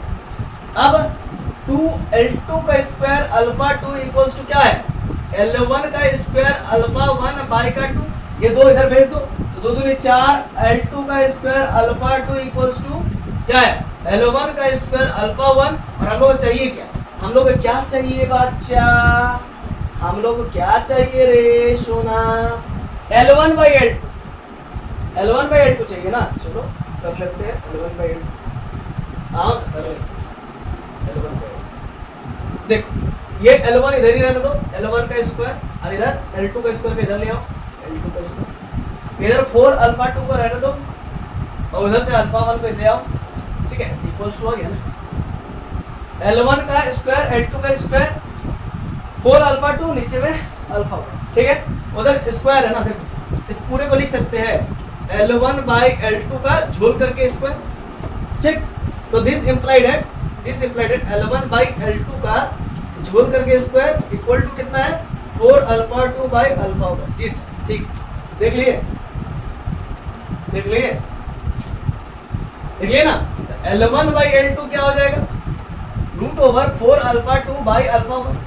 अब 4 का क्या निकलता है √2, और ऊपर में क्या हो गया α2 बाई नीचे में क्या हो गया α1, तो हो गया L1/L2 का वैल्यू 2√α2/α1, ठीक है। ये हमारा कंप्लीट आंसर हो गया, यही चीज निकालना था।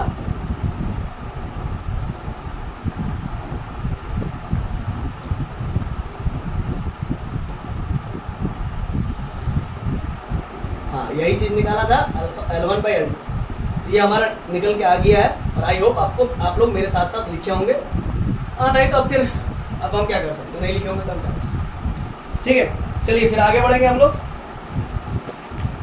और भी कुछ क्वेश्चंस को देखेंगे।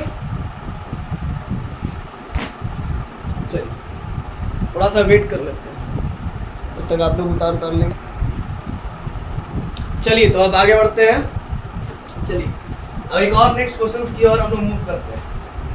ध्यान दीजिएगा, बहुत ही इंपॉर्टेंट क्वेश्चन है, आ चुका है, आया हुआ क्वेश्चन है। उसी को मैं यहाँ पे डील कर रहा हूँ। नीट 2018 क्वेश्चन है कुछ इस प्रकार से, पहले आपको फिगर दे दिया और ये आपका बी पॉइंट दे दिया है, ये आपका ए पॉइंट दे दिया, ये आपका सी पॉइंट दे दिया है और इस ए बी लेंथ का, इस ए बी का जो लेंथ होगा वो L1 है और अल्फा 1 उसका जो है कोएफिशिएंट ऑफ लीनियर एक्सपेंशन है और इसका लेंथ L2 है BC रॉड का और अल्फा 2 उसका कोएफिशिएंट ऑफ लीनियर एक्सपेंशन है। ये कहाँ का क्वेश्चन है? नीट 2018 का क्वेश्चन है, ठीक है, नीट 2018 का क्वेश्चन। और इस प्रकार से लिख दिया क्वेश्चन तो, if temperature is raised, if temperature is raised by T degree Celsius, मतलब चेंज इन टेम्परेचर क्या दिया हुआ है? चेंज इन टेम्परेचर क्या दिया हुआ है? T डिग्री सेल्सियस दिया हुआ, ठीक है। If the temperature is raised by T degree Celsius, the length of each rod, दोनों रॉड है, the length of each rod rises, भाई ऑब्वियस सी बात है। अब जब हम T डिग्री सेल्सियस उसमें चेंजेस ला रहे हैं, है ना, इफ टेम्परेचर इज रेज का मतलब होता है चेंज करना, by T degree Celsius, T degree Celsius कर रहे हैं, the length of each rod, तो ए बी और बी सी दो रॉड है, तो दोनों का जो लेंथ है वो क्या हो रहा है? राइज कर रहा है, मतलब एक्सपैंड कर रहा है, फैल रहा है ना, राइज कर रहा है बाय द सेम अमाउंट, मतलब इसमें जितना चेंज हो रहा है उसमें उतना चेंज हो रहा है, मतलब इसमें जितना डेल हो रहा है उसमें उतना डेल हो रहा है ना, by the same amount find alpha 2 by alpha 1 plus alpha 2। यही बोल रहा है निकालने के लिए, बहुत ही सिंपल है, आइए करते हैं। फिर से एक बार समझ लीजिए क्वेश्चन तो मेरा बोलता है if the temperature is raised, मतलब टेम्परेचर को बढ़ाया जा रहा है बाय T डिग्री सेल्सियस से, मतलब चेंज इन टेम्परेचर बराबर T डिग्री सेल्सियस दिया हुआ है। जी सर, इसको पहले लिख लीजिए क्वेश्चन को देखिए पढ़ते कैसे, लैंग्वेज को कैसे हम सॉल्व करते हैं। तो सॉल्यूशन सबसे पहले लिखेंगे क्या दिया हुआ भाई? Change in temperature T degree Celsius दिया हुआ, ठीक है ना, if the temperature is raised by T degree Celsius, दोनों में T डिग्री सेल्सियस से टेम्परेचर को रेज किया जा रहा है, ऐसा नहीं कि इसमें कुछ इसमें कुछ, सेम बोल दिया। अब नहीं बोला है कि दोनों में क्या कर रहा है, तो इसका मतलब यही ना मानेंगे कि दोनों में सेम टेम्परेचर से रेज किया जा रहा है। ये साफ साफ बोला है if the temperature is raised by T degree Celsius, यानी डेल T बराबर T डिग्री सेल्सियस दिया हुआ। The length of each rod rises, अब length of each rod rises, अब length of each rod rises का फॉर्मूला क्या होता है? तो length of each rod rises का होता है L0 अल्फा डेल T होता है, या फिर हम लोग ऐसा भी इसको कहते थे, L1 में हम चेंज कर रहे हैं, L1 इनिशियल लेंथ में हम चेंजेस ला रहे हैं, तो वो मेरा क्या बन रहा है ना, क्या होता था? इनिशियल लेंथ मेरा L1 होता था ना, तो उसमें हम अगर चेंजेस ला रहे हैं, उसमें अगर हम चेंजेस ला रहे हैं तो क्या होता था बताइए? L0 मेरा, चलिए हटाइए, सिंपल सी बात है, हम ये कहना चाह रहे हैं, देखिए ये मेरा क्या है, ये L1 लेंथ है और ये मेरा क्या है। जब भी आप भूल जाओगे मेरे तरह फॉर्मूला लिखने के लिए, अरे फॉर्मूला हम लिख देंगे रे बाबा, फरफरा के लिख देंगे, लेकिन हम देखिए चीज़ों को फील करवाना चाह रहे हैं। ये L1 लेंथ था और ये L2 लेंथ था। हम दूसरे टीचर जैसा नहीं है फिजिक्स का कि लिख दिए दंदना, ऐसा नहीं, मैं आपको समझाना चाहूँ, फील देना चाहूँ। L1 लेंथ है, अब इसमें टेम्परेचर दिए, चेंज किए, तो ये L2 फाइनल लेंथ है, सही ना। तो हम क्या करना चाह रहे हैं? हम कहना चाह रहे हैं कि L1 में चेंजेस ला रहे हैं, हम कहना चाह रहे हैं कि L1 में चेंजेस ला रहे हैं L1 में चेंजेस, ठीक है। ये मेरा फाइनल लेंथ है, ये मेरा क्या, सॉरी एक मिनट, ये मेरा क्या है? फाइनल लेंथ, L मेरा क्या है? Final length. तो यहाँ पर क्या होगा? यहाँ पर होगा डेल L2, क्योंकि यहाँ पर मेरा फाइनल लेंथ क्या है? L2 है। तो जब इसमें हम L2 में चेंजेस ला रहे हैं, तो यहाँ पर L0 की जगह पर क्या हो रहा था? L1 alpha del T। यही तो मैं बताना चाह रहा हूँ, ये फॉर्मूला था हम लोग का। चाहे आप ये वाला फॉर्मूला नोट कर लो या आप ये वाला नोट कर लो, दोनों में से कोई एक तो नोट करना ही पड़ेगा, नोट कर लो, ज़्यादा बेस्ट होगा, ठीक है। नोट कर लियो तो अच्छी बात है। चलो आओ आगे बढ़ते हैं, अब क्वेश्चन पढ़ते हैं और समझते हैं। चलो ध्यान देना, बोलता है if the temperature is raised by T degree Celsius the length of each rod rises, तो दोनों का लेंथ जो है कि राइज कर रहा है, length of each rod rises, length of each rod rises, rises मतलब चेंजेस होना, और length of each rod rises को हम लोग डेल से रिप्रेजेंट करते हैं, है ना। डेल देखो ना वहां पर किए हुए ना, चेंजेस को हम लोग डेल से रिप्रेजेंट करते हैं। Rises by the same amount, यही चीज तो पकड़ना है, सेम अमाउंट मतलब जितना मात्रा में डेल L1 में चेंज होगा, है ना L1 रॉड में जितना मात्रा में चेंज होगा उतना ही मात्रा में L2 रॉड में भी चेंज होगा, उतना ही मात्रा में L2 रॉड में भी चेंज होगा। समझ गया ना पूरा बात, है ना? यही चीज तो बोला गया था, इसी चीज को हमने लिख दिया जितना मात्रा में, तो यहाँ पर लिख लो आप अकॉर्डिंग टू क्वेश्चन जितना मात्रा में L1 चेंज होगा उतना मात्रा में L2 चेंज होगा, सेम अमाउंट बोला है। चलिए हम लोग अल्फा 1 बाई अल्फा 2 का कुछ ऐसे ही वैल्यू निकालना है। चलो तो डेल L1 का वैल्यू कितना है, तो देखो ना बच्चे, डेल L का वैल्यू कितना है, L0 अल्फा डेल टी, तो डेल L1 का क्या होगा, L1 अल्फा 1 और ये क्या होगा, और ये क्या होगा डेल टी इक्वल्स टू यहाँ पर क्या होगा L2 अल्फा 2 डेल टी। ये दोनों का टेम्परेचर सेम बोला है, चेंज इन टेम्परेचर दोनों का सेम होगा, है ना? पहले ही बोल दिया कि change in temperature T degree Celsius है दोनों का, तो यहाँ पर लिखेंगे L1 अल्फा 1, यहाँ पर भी T डिग्री सेल्सियस, है ना? और यहाँ पर भी L2 alpha 2 T degree Celsius. ये सेम सेम कट गया तो बचा क्या, L1 alpha 1 equals to L2 alpha 2। ठीक है सर, हमको निकालना क्या, जरा देखिए तो, हमको निकालना alpha 2 by alpha 1 plus alpha 2, है ना? हम लोग को जो निकालना है उस चीज को जरा समझिएगा, अल्फा 2 बाई अल्फा 1 यही निकालना है, alpha 2 by alpha 1 plus alpha 2, ठीक हो जाएगा, अल्फा 1 प्लस अल्फा 2। चलो तो सबसे पहले हम करें क्या जानते हो, हम करें क्या, अल्फा 1 बाई अल्फा 2 का मान हो गया L2 by L1, alpha 1 by alpha 2 का मान हो गया L2 बाई L1। ठीक है, नीचे अल्फा 1 होना चाहिए क्या, एलसीएम लेंगे तो होगा क्या, चलो करके देखते हैं, एलसीएम ले लेते हैं, दोनों तरफ 1 जोड़ दो। चलो ऐसा करो कि दोनों तरफ 1 जोड़ दो। लो सर आप ऐसा क्यों कर रहे हो, अब देखो ना यार, है ना, ऐसा तो दिमाग लगाना, देखो 1 जोड़ने पर ये अल्फा 2 पर चल जाएगा। ठीक है, देखो अल्फा 1 प्लस अल्फा 2, नीचे में अल्फा 2, एलसीएम क्या होगा 1 और अल्फा 2 का, अल्फा 2 अल्फा 1 प्लस अल्फा 2 हो जाएगा, इधर L2 प्लस L1 बाई का L1। ठीक है, आप समझिएगा। अब हमको चाहिए क्या, ये चीज चाहिए, अल्फा 2 ऊपर चाहिए तो अल्फा 2 नीचे ऊपर कर दीजिए, और नीचे अल्फा 1 प्लस अल्फा 2 कर दीजिए, रेसिप्रोकल कर दीजिए, तो L1 by L1 plus L2। चलिए यही है ना, चलो ये यही है, यही आपका है आंसर। ठीक है ना, L1 by L1 plus L2। चलिए इसको नोट कर लीजिए, और ये जानते हो नीट में आ चुका है, मैंने बोला 2018 में आ चुका है। चलिए आप इसको नोट कर लो फटाक से।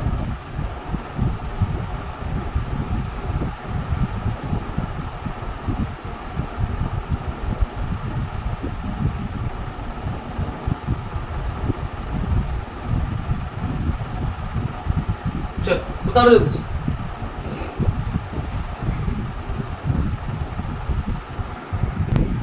चलो तो अभी तक आप लोग लिख लिए होंगे, चलिए आगे बढ़ते हैं। फिर देखिए क्वेश्चन कुछ इस प्रकार से है, नेक्स्ट क्वेश्चन कुछ इस प्रकार से क्या है कि the initial lengths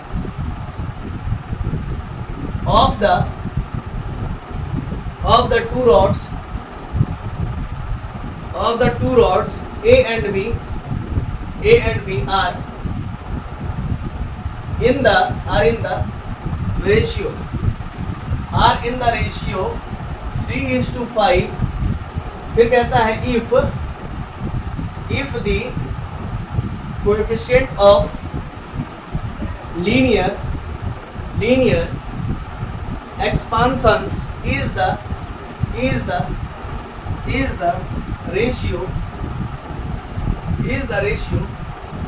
5:3 if the rods are heated from 34 degree Celsius to 65 degree Celsius, find the ratio of their expansion। find the ratio of their expansion मतलब हमको del 1 by del 2 का वैल्यू पूछ रहा है। मतलब सर आप समझे कैसे, समझिए the initial length of the two rods, मान लो ये एक पहला रॉड है, ये मान लो दूसरा रॉड है, ये ए है, ये बी है और ये सी है। इसका कोएफिशिएंट ऑफ, इसका मान लो कि L1 लेंथ है, इसका मान लो L2 लेंथ है, इसका मान लो alpha 1 coefficient of linear expansion है, इसका मान लो alpha 2 coefficient of linear expansion है। अकॉर्डिंग टू क्वेश्चन पढ़ो तो मजा आएगा। The initial length of the two rods, the initial length of the two rods A and B, मान लो ये मान लो ए रॉड है, ये मान लो B rod, A and B are in the ratio is 3:5, 3:5। Initial length क्या हुआ देखो तो L1 है, L1 by L2 कितना दिया हुआ है 3:5, ठीक है ना। सॉल्यूशन कर रहे हैं, सॉल्यूशन कर रहे हैं, ये भी आया हुआ क्वेश्चन है नीट में, ठीक है ना। Initial length of the two rods है ना, A and B are in the ratio 3:5, 3:5 में रखिए, ठीक है सर, 3:5 कर दिया। अब फिर बोलते हैं if the coefficient of linear expansion of the two rods alpha 1 by alpha 2, if the coefficient of linear expansion is the ratio of two rods 5:3, देखो 5:3 कोएफिशिएंट ऑफ लीनियर एक्सपेंशन, ठीक है। If the rods are heated from 34 degree Celsius to 65 degree Celsius, मतलब del T क्या है 65 minus 34 करेंगे तो 5 में से 4 गया तो 1, 6 में से 3 गया तो 3, 31 डिग्री सेल्सियस ये मेरा चेंज इन टेम्परेचर निकल के आया, ठीक है। दोनों का सेम टेम्परेचर से ही चेंज किया जा रहा है, बदलता हुआ हीट दिया जा रहा है। Find the ratio of their expansion, मतलब हमको निकालना है del L1 bye del L2। देखिएगा डेल L1 का वैल्यू क्या होता है, L1 alpha 1 into del T या डेल टी 1 है ना, L2 alpha 2 into del T. दोनों का दोनों सेम डिग्री सेल्सियस से चेंज हो रहा है, 31 डिग्री सेल्सियस से, ये सेम कट जाएगा। अब आइए आगे बढ़ते हैं, तो देखिए del L1 by del L2 equals to L1 by L2, L1 by L2 का मान 3/5 दिया हुआ है, लिख लीजिए। अल्फा 1 बाई अल्फा 2 का वैल्यू कितना दिया हुआ 5/3 दिया हुआ, लिख लीजिए। तो आंसर क्या होगा, 5 से 5 कटा, 3 से 3 कटा, बटा बचा 1/1, 1:1। आंसर क्या हुआ, आंसर क्या हुआ, find the ratio of the their expansion बोला तो देयर एक्सपेंशन इज 1:1। क्या आंसर आया 1:1, ठीक है ना। आई होप आपको ये सब समझ में आ गया होगा, फटाक से इसको नोट कर लीजिए। आइए छोटा कर देते हैं, बहुत ही आसान क्वेश्चन था, हिंदी से क्वेश्चन, ठीक है, ठीक है ना। चलिए उतारिए इसको, फटाफट लिखिए। चलिए तो फिर आगे बढ़ते हैं, ठीक है ना। आई होप आप लोग यहां तक लिख लिए होंगे। आइए आगे बढ़ते हैं, देखिएगा नया टॉपिक स्टार्ट हो रहा है, application of linear expansions, application of linear expansion. देखिए पहला मतलब इसकी क्या विशेषताएं हैं, क्या मतलब खूबियां हैं, उसी चीज को पढ़ने जा रहे हैं। सबसे पहले पढ़ेंगे इसकी विशेषता में सिंपल पेंडुलम। क्या पढ़ेंगे, सिंपल पेंडुलम। देखिए मैंने एक स्ट्रिंग लिया, ठीक है, और इस पे बॉब लटका दिया, ठीक है सर। और इस स्ट्रिंग का ये कोई ना कोई लोहे या स्टील का बना होगा, ठीक है ना, जो भी आप मान सकते। ये L इसका लंबाई है, लेंथ, और इसका coefficient of linear expansion alpha है, ठीक है। और हम लोग क्या जानते हैं, हम लोग time period of simple pendulum जानते हैं ना, 2π√L/g, है ना। इस चीज को आप लोग बहुत अच्छे से जानते होंगे, लिख लिए। अब एक और बात, इसको क्या कहते हैं, यहाँ पर लिख लीजिए time period of simple pendulum, है ना।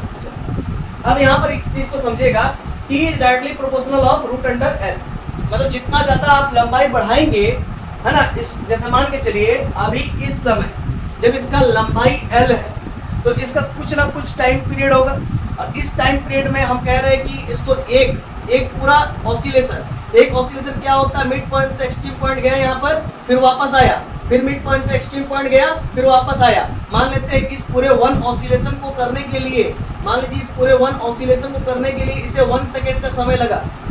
अब अगर आप इसका लंबाई बढ़ा देंगे, दुगना बढ़ा देंगे, पहले L था, अब इसको कर दिए 2L, है ना, इसका लंबाई 2L कर दिए, तो अब इसको जो लगेगा समय वो 2 सेकेंड लगेगा इसी पूरे को कंप्लीट करने के लिए, मतलब बढ़ जाएगा, टाइम पीरियड बढ़ जाएगा, समझ रहे ना। पहले अगर 1 सेकेंड लगता तो अब उससे ज्यादा समय लगेगा अगर आप लंबाई बढ़ा देंगे। क्योंकि देखिए लंबाई is directly proportional of time period, जैसे जैसे लंबाई बढ़ेगा वैसे वैसे टाइम पीरियड बढ़ जाएगा।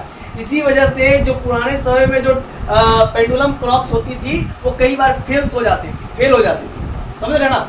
और ये समझ नहीं पाते थे, जो हमारे लोग थे या साइंटिस्ट थे, वे लोग समझ नहीं पाते थे यूरोप के लोग कि ऐसा क्यों हो रहा। फिर बाद में धीरे धीरे चीज़ों को ऑब्जर्व करते गए तो उनको समझ में आया कि अरे रे रे ऐसा ऐसा वजह है, ये वजह है, ठीक है ना। लंबाई बढ़ने से टाइम पीरियड बढ़ जाता है, बहुत सिंपल सा वजह था, लेकिन यही तो पूरा कयामत ढा दिया, जिस वजह से हम लोग सेजियम क्लॉक का निर्माण किए, क्वार्ट्ज क्लॉक का निर्माण किए, वगैरह वगैरह। चलिए इसी चीज को हम लोग यहाँ पर देखने वाले हैं।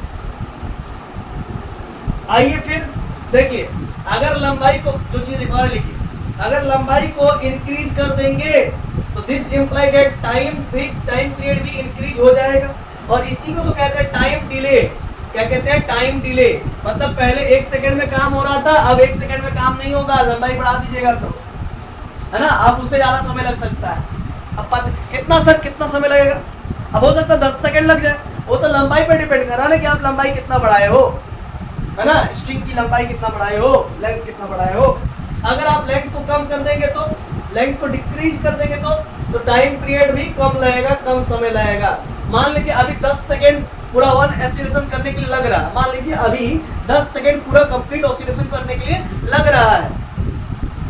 अगर इसको छोटा कर देंगे, इसका लंबाई को छोटा कर देंगे, आधा कर देंगे, तो 5 सेकंड में पूरा काम हो जाएगा, पूरा 1 ऑसिलेशन कर लेगा। मान लीजिए 10 सेकंड में 1 कंप्लीट ऑसिलेशन कर रहा है, 1 कंप्लीट ऑसिलेशन कर रहा है 10 सेकंड में। अगर इसका आधा कर देंगे, लंबाई 20 से काट दिए, आधा कर दिए, तो अब हो सकता है 5 सेकंड में पूरा 1 कंप्लीट ऑसिलेशन कर ले। ऐसा हो सकता है। तो कुल मिलाकर के हम वही चीज बताना चाह रहे हैं कि लेंथ पर डिपेंड करता है। सर ग्रेविटी पर क्यों नहीं? क्योंकि ग्रेविटी तो कांस्टेंट होता है ना। तो देखिए लेंथ डिक्रीज करेगा तो टेम्परेचर टाइम पीरियड डिक्रीज करेगा। इसको कहते हैं टाइम फास्टिंग, मतलब समय से पहले ही काम तो हो गया। इसको क्या कहते हैं? टाइम फास्टिंग, समय से पहले ही काम हो गया। फिर आइए आगे बढ़ते हैं, ठीक है, या फिर इसी को छोटा करते हैं या इसी को ऊपर करते हैं। देखिए अब at temperature T, at temperature θ1, this implied length क्या होगा? L1 मान लेते हैं। उस पेंडुलम का जो है कि स्ट्रिंग का लंबाई L1 मान लेते हैं और उसका टाइम पीरियड हम मान लेते हैं T1, ठीक है। देयरफॉर क्या होगा? T1 बराबर 2 पाई L1/g, क्योंकि पहले मेरा क्या था? D बराबर 2 पाई L/g था, लेकिन मैंने क्या किया? टेम्परेचर बढ़ा दिया θ1, तो उस केस में क्या हो गया? टेम्परेचर बढ़ाने से, देखिए टेम्परेचर बढ़ाने से क्या होगा? ये जो स्ट्रिंग है ना, ये स्ट्रिंग का लंबाई बढ़ जाएगा, नीचे की ओर मूव कर जाएगा, ठीक है ना। स्ट्रिंग तो बढ़ेगा ना, टेम्परेचर बढ़ाने से ये लंबाई धागा का बढ़ जाएगा ना, स्ट्रिंग का तो बढ़ जाएगा। इसीलिए जब हम लोग टेम्परेचर θ1 कर दिए तो L जो है स्ट्रिंग का वो L1 हो जाएगा और T जो है वो T1 हो जाएगा। तो टाइम पीरियड भी चेंज हो जाएगा L1 के चेंज होने से, ठीक है। आइए फिर आगे बढ़ते हैं, ध्यान दीजिएगा। ये हुआ। अब क्या मैं करता हूँ? एट टेम्परेचर, फिर से टेम्परेचर में बढ़ाना चाह रहा हूँ। अब टेम्परेचर θ2 पर क्या होगा? L का मान L2 हो जाएगा, स्ट्रिंग का लंबाई और बढ़ जाएगा, है कि नहीं? एंड टाइम पीरियड और ज्यादा ही बढ़ जाएगा, ठीक है, T2 हो जाएगा देर। और अब T2 बराबर क्या होगा? 2 पाई L2/g होगा, ठीक है ना। बताइए कोई दिक्कत? अब अगर हम आपसे पूछना चाहे कि बताओ L2 क्या होगा? अभी हमने एक चीज हमने पढ़ा है ना जी, हमने एक चीज पढ़ के रखा है ना। क्या पढ़ के रखा है जी? L2 बराबर इनिशियल लेंथ चेंज, ये क्या कहलाता था? फाइनल लेंथ कहलाता था ना, पढ़े है ना जी हमें भी एक्सपेंशन में, लीनियर एक्सपेंशन में। तो फाइनल लेंथ क्या होता था? L1 plus L1 alpha del T होता था। तो L1 कॉमन ले लेते हैं तो 1 प्लस अल्फा डेल टी होता था। इस चीज को नोट किया, याद आया? ठीक। अब क्या है? तो L2 बराबर L1 1 प्लस उसके अकॉर्डिंग, ठीक है, तो टेम्परेचर बढ़ा रहे हैं ना, 1 प्लस अल्फा डेल टी। अब सुनो, L2 बराबर L1 प्लस 1 प्लस अल्फा, इस डेल टी को हम लोग लिख सकते हैं चेंज इन टेम्परेचर है, यानी कि T2 माइनस T1, या फिर हम लोग कह सकते हैं डेल θ2। क्या लिख सकते हैं बच्चा? θ2 माइनस θ1। अब ये थीटा कहाँ से आ गया सर? अरे टेम्परेचर को बतला रहा है बाबू, टेम्परेचर को। डेल टी को आप थीटा मान लो, डेल थीटा मान लो, क्या दिक्कत है? टेम्परेचर तो θ2 माइनस θ1 या फिर T2 minus T1, change in temperature, है ना, डेल्टी तो चेंज इन टेम्परेचर को ही ना बता रहा है। चलो ठीक है, तो देयरफॉर T2 बराबर क्या होगा, 2 पाई L2 के यहाँ पर क्या आया देखो तो L1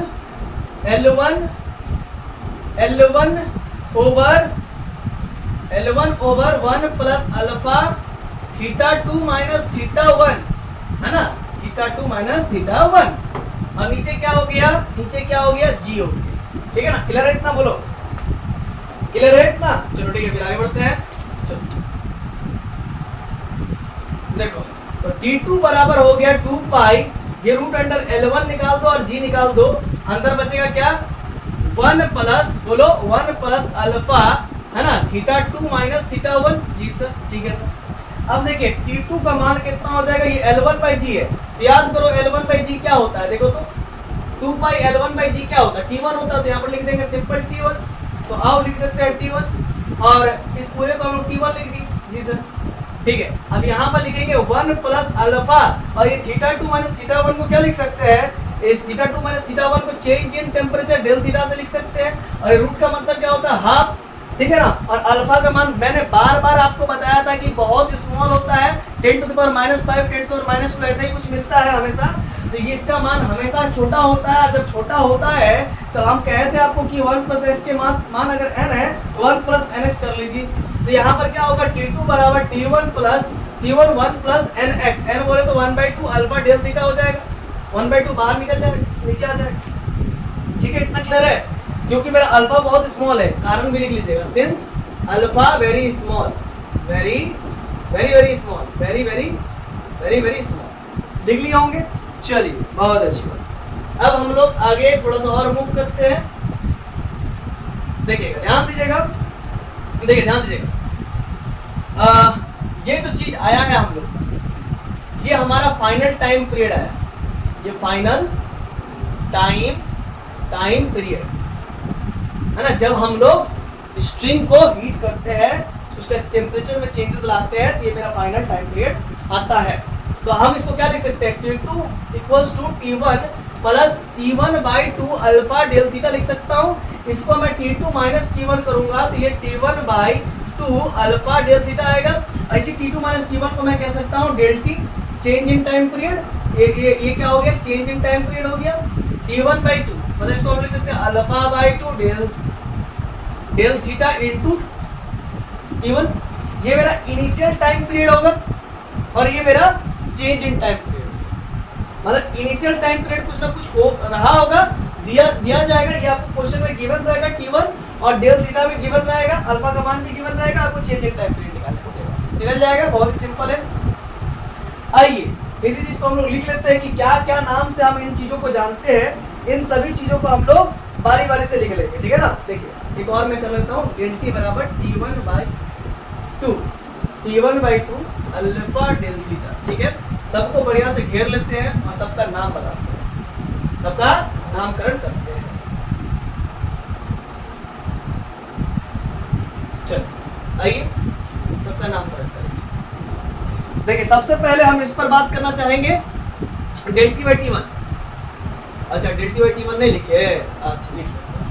आओ देखो डेल T/T1 इधर इक्वल टू अल्फा/2 डेल थीटा लिख लिया मैंने। चल अब देखो डेल T/T1 अल्फा/2 इंटू डेल थीटा, ठीक है। तो इसको क्या कहते हैं, इसको कहते हैं फ्रैक्शनल, क्योंकि फ्रैक्शन में डेल T/T1, तो fractional change in time period है ना भाई, fractional change in time period है ना, fractional change in time period है ना, fractional change in time period. यहाँ पर क्या देखिए डेल टी क्या है, चेंज इन टाइम पीरियड है। अगर हो सकता है मुंह से या जबान से गलती से ये चेंज इन टेम्परेचर हो गया होगा तो उसको आप देख लीजिएगा, ठीक है ना। ये चेंज इन टेम्परेचर को रिप्रेजेंट कर रहा है और ये चेंज इन क्या बोल रहे हैं, ये चेंज इन टाइम पीरियड को रिप्रेजेंट कर रहा है और ये चेंज इन टेम्परेचर को रिप्रेजेंट कर रहा है, ठीक है ना। ये चेंज इन टाइम पीरियड को रिप्रेजेंट कर रहा है, ये चेंज इन टेम्परेचर को रिप्रेजेंट कर रहा है। तो fractional change in time period, और इसी को कहते हैं चेंज इन टाइम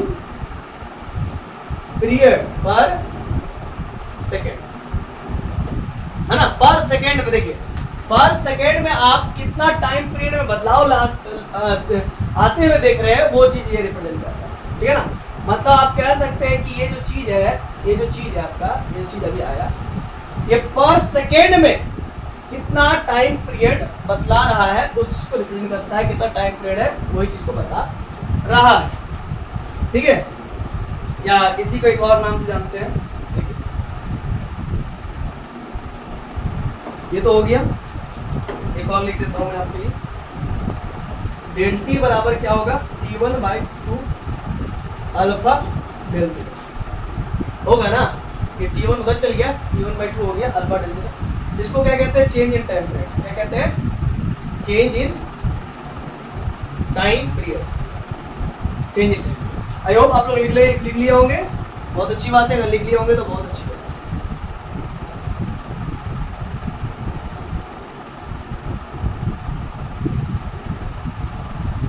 बहुत लंबा चौड़ा हो गया तो एक बार में तो आप फोटो ले भी नहीं सकेंगे, तो मैं कहूँगा कि आप फिर से एक बार देख लीजिए और सब चीज़ को जैसे जैसे मैंने लिखा वैसे से आप लिख लीजिए, ज़्यादा ही बेस्ट होगा। आइए फिर आगे बढ़ते हैं, नया टॉपिक है, नया टॉपिक स्टार्ट हो रहा है। टॉपिक क्या स्टार्ट हो रहा है, क्वेश्चन दूंगा मैं, थोड़ा सा आप रेस्ट कर लीजिए तब तक, ठीक है ना, फिर मैं क्वेश्चन दूंगा। हाँ तो चलिए अब आगे की ओर बढ़ते हैं, ध्यान दीजिएगा, नेक्स्ट क्वेश्चन की ओर हम लोग मूव कर रहे हैं। आइए देखिए, क्वेश्चन इसी से रिलेटेड है, अभी जो मैंने कॉन्सेप्ट पढ़ाया है उसी के रिगार्डिंग है, बहुत ही उम्दा क्वेश्चन मैं लेकर के आ रहा हूँ आप सभी के लिए। क्या है, ए पेंडुलम क्लॉक, एक पेंडुलम क्लॉक है, has an iron pendulum, iron का पेंडुलम है, ठीक है, 1 मीटर लॉन्ग, मतलब जो स्ट्रिंग है वो आयरन का है, लोहे का है, लॉन्ग। इफ द देखो, आयरन का एक पेंडुलम है 1 मीटर लंबा का, ठीक है ना। इफ द टेम्परेचर, अब उसका टेम्परेचर को हम बढ़ा रहे हैं, if the temperature rises by 10 degree Celsius, चलो भाई लिख लो 10 डिग्री सेल्सियस, मतलब डेल टी दिया हुआ, अब मतलब डेल थीटा दिया हुआ, डेल टी नहीं, डेल टी बोले तो यहाँ पर टाइम पीरियड हो जाएगा, तो डेल थीटा बोलेंगे यहाँ पर, है ना। 10 डिग्री सेल्सियस दिया हुआ, फाइंड द लॉस। अब उसका देखो, हीट करोगे तो उसका लंबाई तो बढ़ेगा, लंबाई बढ़ेगा तो फिर मालूम ही टाइम पीरियड क्या होगा, ज़्यादा हो जाएगा, ज़्यादा हो जाएगा तो मतलब पहले जो काम पहले 1 सेकंड में होता था अब ज़्यादा सेकंड में होगा, यानी कि लॉस इन टाइम पीरियड होगा, लॉस इन टाइम पीरियड, है ना। अल्फा एफ ई दिया हुआ है, मतलब लोहे का कोएफिशिएंट ऑफ लीनियर एक्सपेंशन 10⁻⁵ है ना, पर डिग्री सेल्सियस दिया हुआ है, लिख लिए। अब आपको निकालना है टाइम पीरियड जो लॉस हो रहा है, पर सेकंड लॉस कितना हो रहा है वो निकालना है। दूसरी बात, पर आवर, पर घंटे कितने टाइम पीरियड लॉस हो रही है वो निकालना है। और तीसरी बात, पर डे, मतलब हर एक दिन कितना टाइम पीरियड लॉस हो रहा है वो बताना है। आप आइए क्वेश्चन को करते हैं। पहले तो आप लोगों को मैं कुछ बताना चाहूँगा, देखिए मैं पहले तो कुछ बताना चाहूँगा, फिगर बना लेता हूँ मैं क्वेश्चन बनाने से पहले। एक पेंडुलम क्लॉक है आयरन का, लीजिए भाई बना लीजिए। अब क्या है, 1 मीटर लंबाई है इसका, जी सर 1 मीटर लंबाई है, बहुत अच्छी, ये बॉब है, Bob. Long if the temperature rise, नीचे से अगिया देंगे, आग देंगे नीचे से, ठीक है, नीचे से आग देंगे तो नीचे और झुलक जाएगा बाय 10 डिग्री सेल्सियस, मतलब यहाँ पर डेल थीटा कितना मान दिया हुआ, जो आग दे रहे हैं वो del theta 10 degree Celsius. Find the loss in time period, है ना, पर सेकंड। तो पर सेकंड का तो मैंने आपको बताया था, फॉर्मूला बताया था, लास्ट क्लास ही बताया था, अब ये तो बताया था मैंने, है ना, फॉर्मूला दिया था। देखिए क्वेश्चन को सॉल्व कर रहे हैं हम, मैं पहले फॉर्मूला आप लोगों को बता दूं। डेल टी बराबर क्या था, 1/2 alpha del T, alpha del theta into T1, यही ना था जी sir, alpha del theta into T1, ठीक है। डेल टी बराबर क्या था, 1/2 alpha del theta into T1। तो आपको बताना, पहला क्वेश्चन को सॉल्व कर रहे हैं, पर सेकंड के लिए बताना, पर सेकंड के लिए कितना टाइम पीरियड बढ़ गया होगा या फिर लॉस हो गया होगा ये बताना। पहले इसी काम को अंजाम दिया जा रहा होगा कोई एक टाइम पीरियड पर, कोई कुछ भी सेकंड हो सकता है, ठीक है ना। लेकिन जब एक सेकंड पर बात करेंगे तो पर सेकंड ये अपना टाइम पीरियड कितना लॉस कर रहा है वो हमको बताना। तो 1/2 अल्फा का मान coefficient of linear expansion of ferrous क्या दिया हुआ 10⁻⁻5 लिख लीजिए। डेल थीटा कितना दिया हुआ देखिए तो 10 डिग्री सेल्सियस, तो 10 लिख लीजिए। टाइम पीरियड t1 कितना सेकंड के लिए पूछ रहा है पर सेकंड, तो 1 सेकंड हो गया यहाँ पर। तो यहाँ पर क्या हो जाएगा ये 1 सेकंड होगा, 1 सेकंड, ठीक है। ये हो जाएगा 2 5 जा 10, 2 5 जा 10 मतलब 5 गुने 10 के पावर -5, ठीक है। 5 गुने 10 के पावर -5।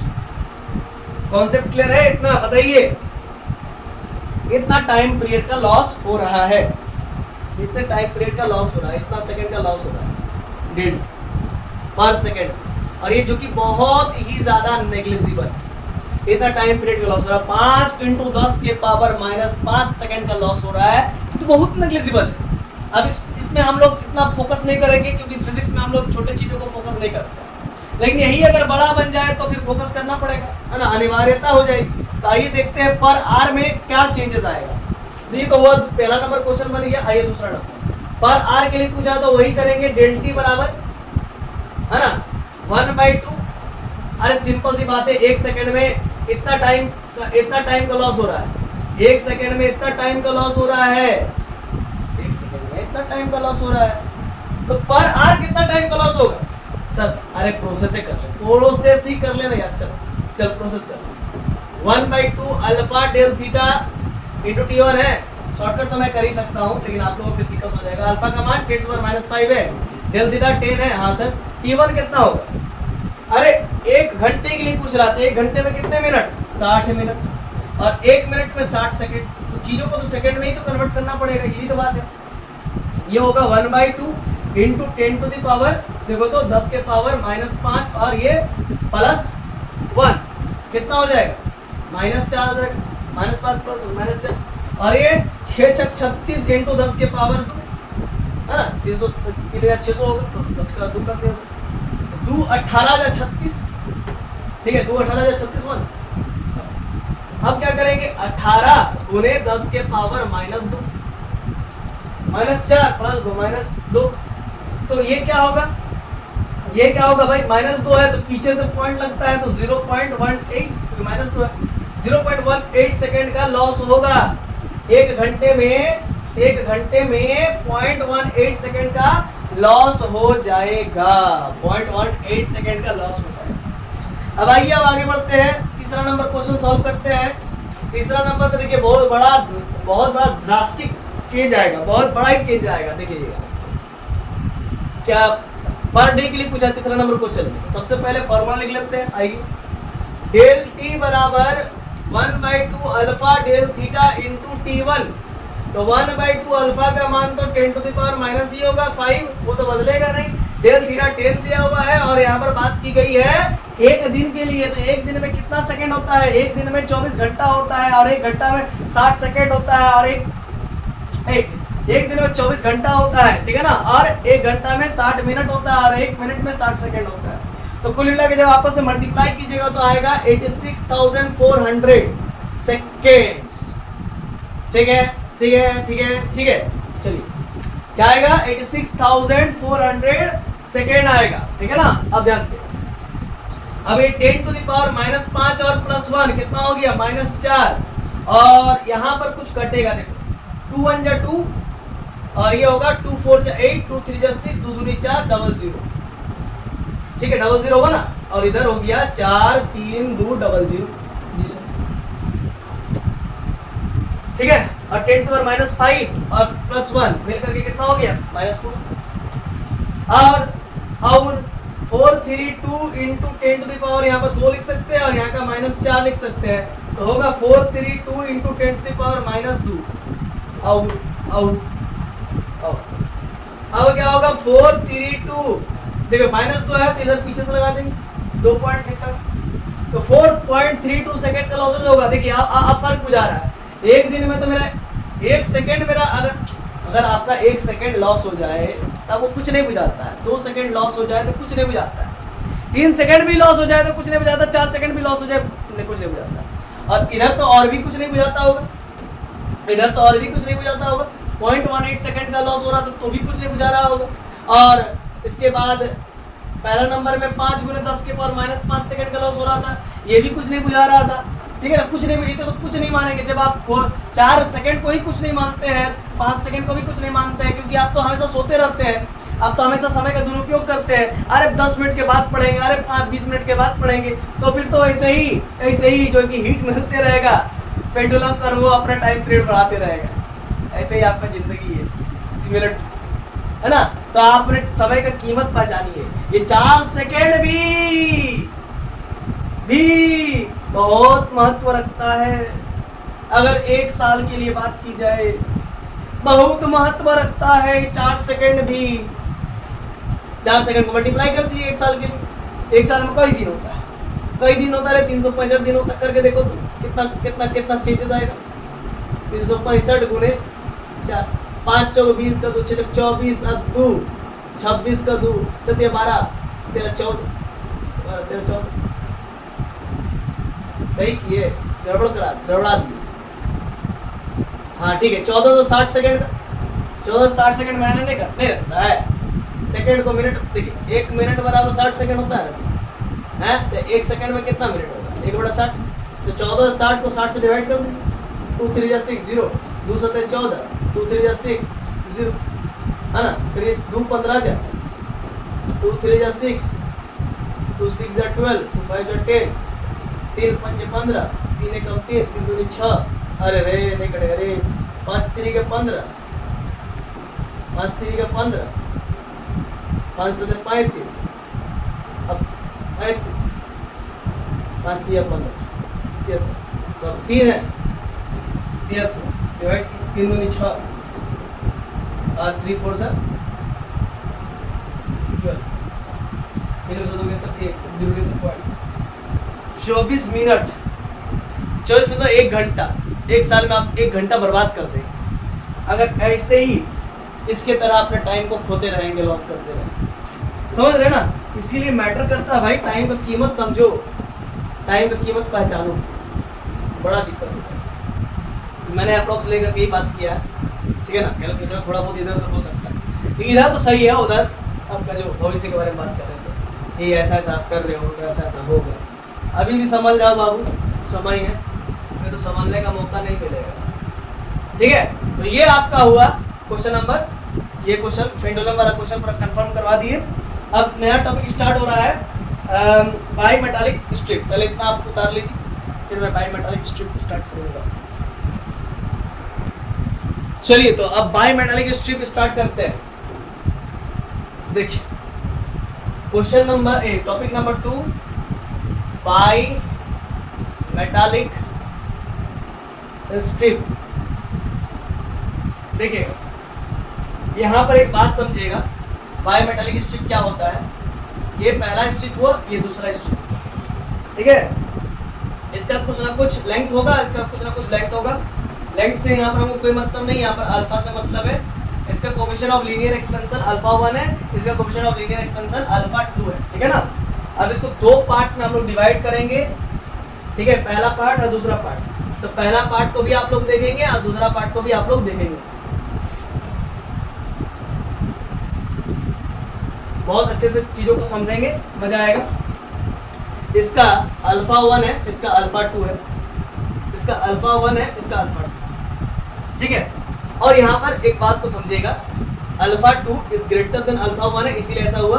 और यहाँ पर क्या होगा बताइए, तो alpha 1 is greater than alpha 2 होगा, इसीलिए ऐसा होगा। सर नहीं समझे क्या बोलना चाह रहे हैं। देखिए ये कोई माई मेटालिक स्ट्रिप होगा, ये होगा लोहे का, ये अलग मेटल का होगा, ये अलग मेटल का होगा, ये लोहे का होगा, ये स्टील का होगा, ये कॉपर का होगा, ये एल्युमिनियम का होगा, वो सोना का होगा, ये चांदी का होगा, अलग अलग होगा, ठीक है ना। और अलग अलग मेटल का, अलग अलग ऑब्जेक्ट्स का कोएफिशिएंट ऑफ लीनियर एक्सपेंशन अलग अलग होता है। मेटल का ही बोलना सही रहेगा, ठीक है। तो अलग अलग मेटल्स का कोएफिशिएंट ऑफ लीनियर एक्सपेंशन अलग अलग होता है। जिसका जितना ज्यादा होगा वो दूसरे को उतना ही ज्यादा मोड़ेगा, चेंज करेगा।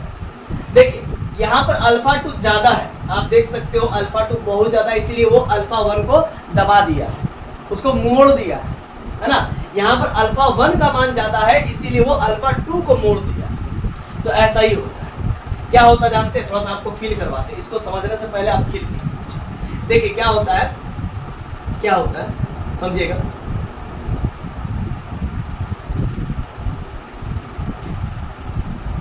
आप लोग फायर अलार्म देखे, फायर अलार्म नहीं देखे? देखिए क्या होता है, यहाँ पर मेटल ए दिया हुआ, मेटल बी दिया हुआ, मेटल सी दिया हुआ, ठीक है। अब क्या होता है जरा समझिएगा, जैसे ही आग लगता है घर ऑफिस में, तो आग लगता है तो ये हीट होगा। या ऐसा मेटल दिया रहता है कि कम टेम्परेचर पे ही पिघलने लगता है या मुड़ने लगता है ना, इसमें स्ट्रेस पड़ने लगता है जिस वजह से ये स्ट्रेन करने लगता है। अब ये मेटल इधर से भी क्या होता है कि बंधा हुआ रहता है और इधर से भी बंधा हुआ रहता है, वुडन ब्लॉक, वुडन ब्लॉक। यहाँ से भी तार जाता है, यहाँ से भी तार जाता है, यहाँ से भी तार जाता है, यहाँ से भी तार जाता है। और ये इस प्रकार से रहता है कि जैसे स्विच की तरह काम करता है। स्विच में हम लोग दबाते हैं ना तो फिर अलार्म बजने लगता है या फिर लाइट जलने लगता है, कुछ इस प्रकार से ये भी होता है। अगर ये तीनों एक साथ सट जाए या फिर दोनों एक साथ सट जाए तो फिर ये सर्किट कंप्लीट होता है और फिर अलार्म बजने लगता है। तो होगा कैसे, जैसे ही आग लगता है ये हीट को सेंस करता है, और हीट को सेंस करता है मतलब इसका ये नेचर ही होता है, इसका अल्फा वैसे ही टाइप का होता है, कोफिशिएंट ऑफ लीनियर एक्सपेंशन, ठीक है। अब चूंकि हीट होगा तो थर्मल एक्सपेंशन होने की कोशिश करेगा, तो ये इधर भी फोर्स लगाएगा और इधर भी फोर्स लगाएगा, जिसको कहते हैं स्ट्रेस, जिसको कहते हैं स्ट्रेस। ये दोनों तरफ दीवार में स्ट्रेस लगाएगा तो इसमें चेंजेस आने चाहेगा, स्ट्रेन आना चाहेगा। लेकिन जो दीवार ने जितना ये फोर्स लगाया, दीवार को स्ट्रेस लगाया, तो ये दीवार उसको स्टोर कर लेता है, वो दीवार उसको स्टोर कर लेता है और फिर वो दीवार भी उतना ही लगाने लग जाता है फोर्स मेटल पर। मतलब देखिए ये मेटल जो है कि हीट होने के बाद ये फैला और फैलना चाहा, क्योंकि फैलना चाहा और ये दीवार पर फोर्स लगा रहा है, दीवार पर फोर्स लगा लीनियरली एक्सपैंड होना चाहता है, और जितना फोर्स ये दीवार पर लगा रहा है उतना ही फोर्स दीवार भी इस पर लगा देता है। न्यूटन के सेकंड लॉ के मदद से आप कह सकते हैं, न्यूटन सेकंड लॉ, ठीक है। Every action is opposite reaction and equal opposite reaction, ऐसा हो जाता है, एक रिएक्शन लगता है, यही ये स्टोरिंग फोर्स होता है, ठीक है।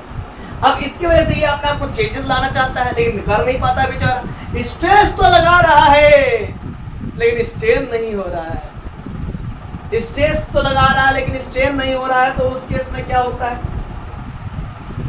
उस केस में होता ये है क्योंकि इधर तो फैल नहीं सकता, इधर तो फैल नहीं सकता, तो रिजिड है दोनों वुडन ब्लॉक। तो उस केस में ये करता है क्या, अपने आप को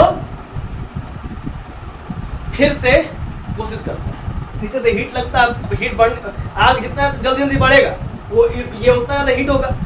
अब जब हीट होगा तो फिर ज्यादा स्ट्रेस हो जाएगा। एक समय तो ऐसा आएगा ना जब ये दीवार ज्यादा स्ट्रेस लगा रहा होगा, जब ये दीवार ज्यादा स्ट्रेस लगा रहा होगा और इसको जगह नहीं मिल रहा होगा, है ना, इसको एक्सपैंड करने के लिए जगह नहीं मिल रहा होगा, इसको एक्सपैंड करने के लिए जगह नहीं मिल रहा होगा, तब ये क्या करेगा, या तो हो सकता है ये ऊपर की ओर मुड़ जाएगा, ऐसा करके ऐसा सर्कुलर आर्क बनाएगा, ऊपर की ओर मुड़ जाएगा। क्योंकि इसका देखिए कोफिशिएंट ऑफ क्या आप समझ सकते हैं कि कोफिशिएंट ऑफ लीनियर एक्सपेंशन जिसका ज्यादा होगा वो उधर मुड़ेगा, वो दूसरों को मुड़ने का काम करेगा, समझे। अब इसका कोफिशिएंट ऑफ लीनियर एक्सपेंशन ज्यादा हो जाएगा, अभी ऊपर की ओर मुड़ने लगेगा और जैसे ही मुड़ेगा तो ऊपर की ओर सट जाएगा और सट करके अलार्म बजने लग जाएगा।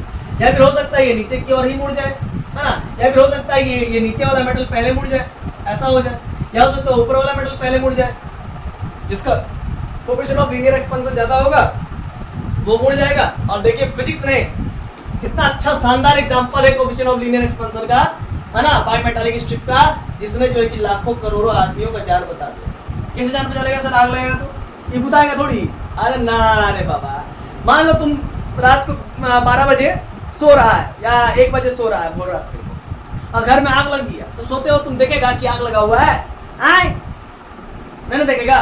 तो जब ये गर्म हो जाएगा ना, गर्म हो जाएगा तो पता चल जाएगा, ये अलार्म बजा देगा, सायरन बजा देगा, उई उई उई, फिर आप उठ जाइएगा, पुई पुई पुई, आग लगा आग लगा। सबसे पहले आप क्या करो, आग को बुताओगे नहीं, पहले आप मोबाइल ढूंढोगे, अपना ढूंढ करके निकलोगे बाहर, क्योंकि ज्यादा देर हो सकता है आग बहुत पहले लगा होगा। आपका फायर अलार्म बहुत लेट से काम किया होगा, हो सकता है, ऐसा भी तो हो सकता है ना जी, जहां पर फायर अलार्म है वहां पर आग नहीं पहुंचा होगा, ऐसा हो सकता है। और फायर अलार्म कहाँ लगाना चाहिए तब सर? जहां पर आग का काम आप करते हो, जहां पर किचन है, ठीक है। अब फिर क्या है, जहां पर आग लगने की संभावना ज्यादा होती है, किचन के पास, फायर अप्लायंसेस के पास, जहां पर बोर्ड बहुत सारा, सर्किट बहुत सारा होता है, वहां पर लगाया जाता है, ठीक है ना, ताकि वहीं पर पहले पता चल जाए, ठीक है ना। अब जब ऐसा सिस्टम होता है, ऐसा घड़ी आता है, तो साहब घर पे रुकना नहीं चाहिए, घर से पहले बाहर निकलना चाहिए, और निकल करके क्या करना चाहिए, फायर ब्रिगेड को फोन करना चाहिए। करने के बाद आपको घर बुताएगा, आग लगने दीजिए, जलने दीजिए सामान, कोई मैटर नहीं करता, आप जिंदा रहेंगे तो सामान आ जाएगा, ठीक है। चलिए यही चीज हम बताना चाहते हैं, तो बुझ गए। देखिए ध्यान दीजिएगा, फिर से एक बार समझाना चाहेंगे। ये बाई मेटालिक स्ट्रिप से बच्चों, है ना, और ये अल्फा 1 इसका linear coefficient of linear expansion, इसका अल्फा 2 है। जैसे ही आप देख सकते हो कि अल्फा 2 इसका ज्यादा है, तो ये अल्फा 1 को मोड़ दिया, अल्फा 1 के पास सट गया, आ भा गले मिल ले, और भवा गले मिल ले, इस प्रकार सर्किट कंप्लीट होता है, काम हो जाता है। बहुत माइनर सा गैप होता है इन लोगों के बीच में। फिर इसी प्रकार से अल्फा 1 अगर ज्यादा है तो अल्फा 2 को ओवरलैप कर देगा, मिल जाएगा, उससे गले मिल जाएगा।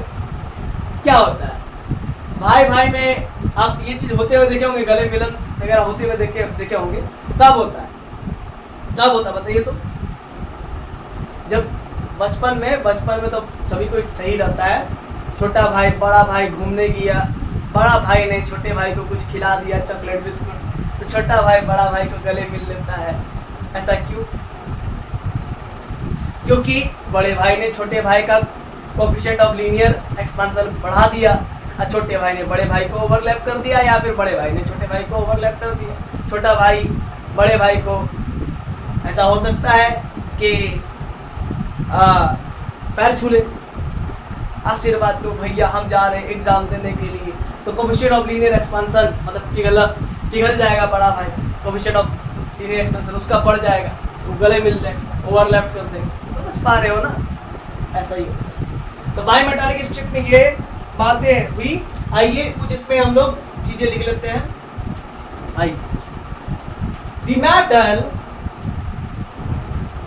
metal with higher value of alpha will form convex part of the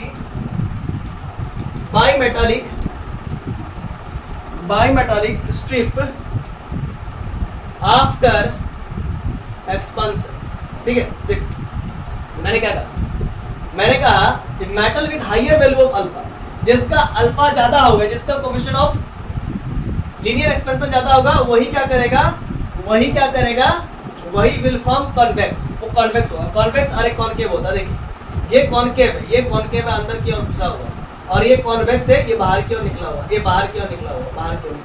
तो देखिए बाहर की ओर निकला हुआ ना, जिसका highest coefficient of linear expansion है, वो बाहर की ओर निकला हुआ ना बाहर की ओर। तो वही कहता है the metal with higher value of alpha मतलब coefficient of linear expansion will form convex part of the bimetallic strip, में वो कन्वेक्स पार्ट फॉर्म करेगा। खत्म, ये भी खत्म होता है। अब एक और नया टॉपिक आएगा, अभी करेंगे, आज ही करेंगे, टेंशन मत लीजिए। हाँ, थर्मल स्ट्रेस करेंगे, आइए तो उसको करेंगे। पहले आप इतना उतार लीजिए, फिर थर्मल स्ट्रेस करेंगे। चलिए अब आगे हम लोग बढ़ते हैं, ध्यान दीजिएगा, नया टॉपिक स्टार्ट हो रहा है, जिसको कहते हैं थर्मल स्ट्रेस। थर्मल स्ट्रेस, आपने स्ट्रेस का तो नाम सुना ही होगा, change in force per unit area, लेकिन क्या ये स्ट्रेस का डेफिनेशन सही रहेगा थर्मल स्ट्रेस के लिए? नहीं, कतई नहीं। आइए समझते हैं कैसे। देखिए बाबू, मान लीजिए मेरे पास ये कोई स्ट्रिप है या कोई मेरा लोहा है, जिसको मैंने दोनों एंड से फिक्स कर रखा है, ठीक है। अब जब हम यहाँ पर टेम्परेचर राइज करेंगे मतलब इसको हीट देंगे। जब इसमें टेम्परेचर राइज करेंगे, अभी मान के चलिए इसका एल है, कुछ ना कुछ लेंथ है, इसका गामा कुछ ना कुछ यंग्स मॉडुलस होगा, और इसका कुछ ना कुछ एरिया होगा ए, और कुछ ना कुछ इसका अल्फा होगा, coefficient of linear expansion alpha. ये लंबाई इसका लेंथ कुछ ना कुछ अल्फा एल होगा, फिर यंग्स मॉडुलस इसमें कुछ ना कुछ वाई होगा, गामा होगा, और ए इसका एरिया होगा, अल्फा इसका कुछ ना कुछ कोएफिशिएंट ऑफ लीनियर एक्सपेंशन। अब जब इसमें हम हीट देंगे तो ये अपने दीवारों पर क्या लगाएगा, स्ट्रेस लगाएगा। क्या लगाएगा, स्ट्रेस लगाएगा। और दीवार भी तो इस पर स्ट्रेस लगाएगा, ठीक है ना। आप जितना ताकत, मान लीजिए इधर 10 न्यूटन से ये फोर्स लगा रहा है दीवार पर, है ना, 10 न्यूटन पर मीटर स्क्वायर के फोर्स से, मतलब पर मीटर स्क्वायर में 10 न्यूटन फोर्स लगा रहा है, तो दीवार भी इस पर ऑपोजिट फोर्स लगाएगा, है ना। किस वजह से, तो रीस्टोरिंग फोर्स की वजह से। जितना मात्रा में इसने फोर्स लगाया उतना वो दीवार रिस्टोर करके फिर रिस्टोरिंग फोर्स लगा दी। समझ पा रहे हो ना। तो यहाँ पर स्ट्रेस क्या होगा, रीस्टोरिंग फोर्स की तरह काम करेगा, है ना। यहाँ पर स्ट्रेस क्या होगा, रीस्टोरिंग फोर्स की तरह काम करेगा, ठीक है। इसलिए मैंने बोला कि फोर्स पर यूनिट एरिया बोलना सही नहीं होगा यार। देखिए अब एक जो हम लोग पुराना सा फॉर्मूला है उसको लिख लेते हैं। Stress equals to F restoring force upon में पर यूनिट एरिया। स्ट्रेस का फॉर्मूला क्या होता है, restoring force per unit area. Restoring force ये पर यूनिट एरिया में कितना लगा रहा है ना। इसमें जो रिस्टोर फोर्स हो रहा है, फोर्स को स्टोर कर लेना दीवार, ठीक है। तो इसमें हम लोग हीट देंगे तो इसमें कुछ ना कुछ चेंजेस आएगा ना। देखिए इसको हीट देंगे तो ये क्या करेगा, स्ट्रेस लगाएगा। स्ट्रेस लगाया तो इसमें अपना कुछ ना कुछ चेंजेस आने की कोशिश करेगा, जिसको स्ट्रेन कहते हैं। तो आइए उस चीज को यहाँ पर एक्सप्लेन करेंगे। हम लोग क्या जानते हैं, गामा बराबर गामा यंग्स मॉडुलस, है ना। यहाँ पर क्या होगा, longitudinal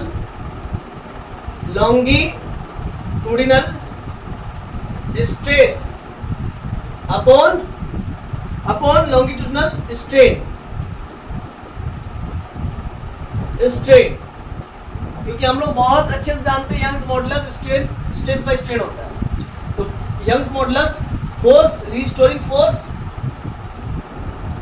upon area longitudinal strain का मतलब क्या होता है, स्ट्रेन का मतलब change in length upon original length.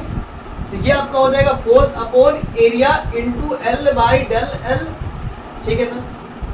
एक बात अभी भी आप पढ़े होंगे थर्मल एक्सपेंशन में चेंज इन लेंथ का वैल्यू पढ़े होंगे, L naught alpha del T, ऐसा कुछ पढ़े होंगे। तो डेल एल है तो एल अल्फा डेल टी, ठीक है ना। तो देयरफॉर क्या होगा, गामा बराबर, मैं इसको ऊपर करके लिखता हूँ, यंग्स मॉडुलस का वैल्यू क्या होगा, गामा बराबर, बताइए तो क्या होगा बताइए तो, force by area into original length by change in length equals to force into L area. और ये चेंज इन लेंथ का वैल्यू कितना है जी, अभी मिलाया ना, L into alpha T, L into alpha del T. तो ये चेंज इन लेंथ कट जाएगा, मतलब एल कट जाएगा, force upon area into alpha into del T, alpha into del T. ये यंग्स मॉडुलस आया। अब सुनो आगे बात, देखो ये क्या मैंने लिखा, यंग्स मॉडुलस ये हुआ, और ये अल्फा इधर ले आओ, ये डेल टी इधर ले आओ, ठीक है, ले आया ना। और इक्वल टू इधर फोर्स बाय एरिया को रहने दो। गामा आया, अल्फा आया, डेल टी आया, फोर्स बाय एरिया।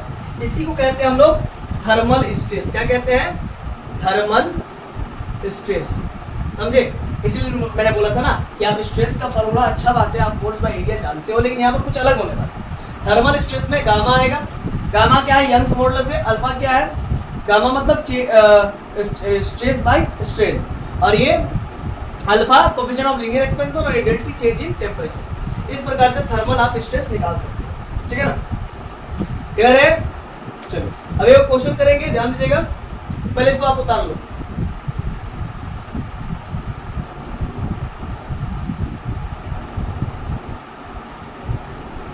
चलो इतना उतारो, फिर एक क्वेश्चन करेंगे। चलिए अब आगे बढ़ते हैं नेक्स्ट क्वेश्चन की ओर। एक क्वेश्चन मैं देने जा रहा हूं, आप लोग नोट करेंगे। क्वेश्चन क्या है, क्वेश्चन कुछ इस प्रकार से है, in the given diagram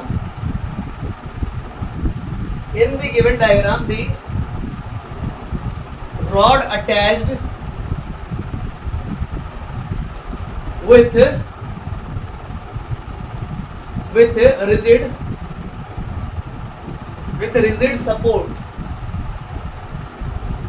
rigid support extends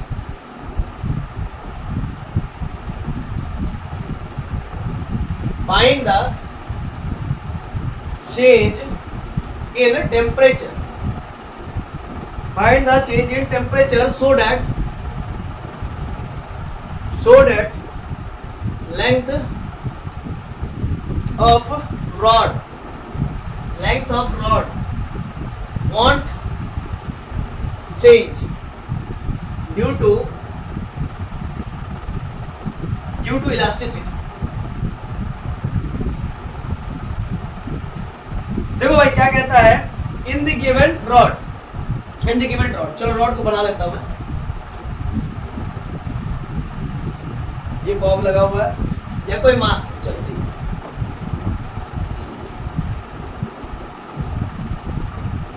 यहाँ पर कोई मास है।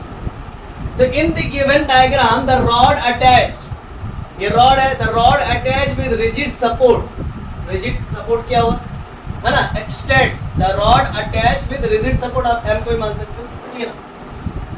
Find the change in temperature, तो बताइए इसमें कितना टेम्परेचर चेंज होगा वो आपको बताना है। So that length of rod, जो लेंथ होगा रॉड का, ये जो एल होगा, length of rod want change, इसका लंबाई जो है कि चेंज नहीं होना चाहिए ड्यू टू इलास्टिसिटी। अब इलास्टिसिटी है रॉड में, तो अगर आप इसमें नीचे से हीट भी दोगे ना, इसका टेम्परेचर चेंज कर दोगे तो हीट दोगे तो पहले तो ये फैल जाएगा, और चूंकि इसमें इलास्टिसिटी है तो नीचे से कूलिंग करोगे तो फिर से ये ऊपर की ओर लपक जाएगा, है ना, इसीलिए ये वॉन्ट चेंज, मतलब अपना ये लेंथ को चेंज नहीं करेगा। बना सकेंगे, देखिए इसका एम है मास, इसका लेंथ एल है, इसका गामा यानी कि यंग्स मॉडुलस गामा है, एरिया इसका ए है, और अल्फा इसका कोएफिशिएंट ऑफ लीनियर एक्सपेंशन है। मैंने दे दिया, थोड़ा सा लैंग्वेज में लिखवाऊंगा, देख लीजिए, नहीं बना पाए तो लिखिए। इसके लिए, इस काम को करने के लिए कि मेरा इसका लेंथ जो है कि चेंज नहीं हो, उसके लिए क्या करना पड़ेगा, फॉर दिस पर्पस, इस पर्पस के लिए हमको करना क्या पड़ेगा, for this purpose the rod should be मतलब रॉड्स को शुड भी क्या करना पड़ेगा, कूल करना पड़ेगा। अगर आप नीचे से हीट दे करके उसका लेंथ चेंज कर चुके हैं, तो चूंकि इसमें इलास्टिसिटी मौजूद है इस रॉड में, तो ये फिर से अपने शेप को रिगेन कर सकता है, तो नीचे से कूलिंग कर दीजिए बस। Should be cooled by temperature, इसको क्या देना पड़ेगा, टेम्परेचर डेल्टा देना पड़ेगा।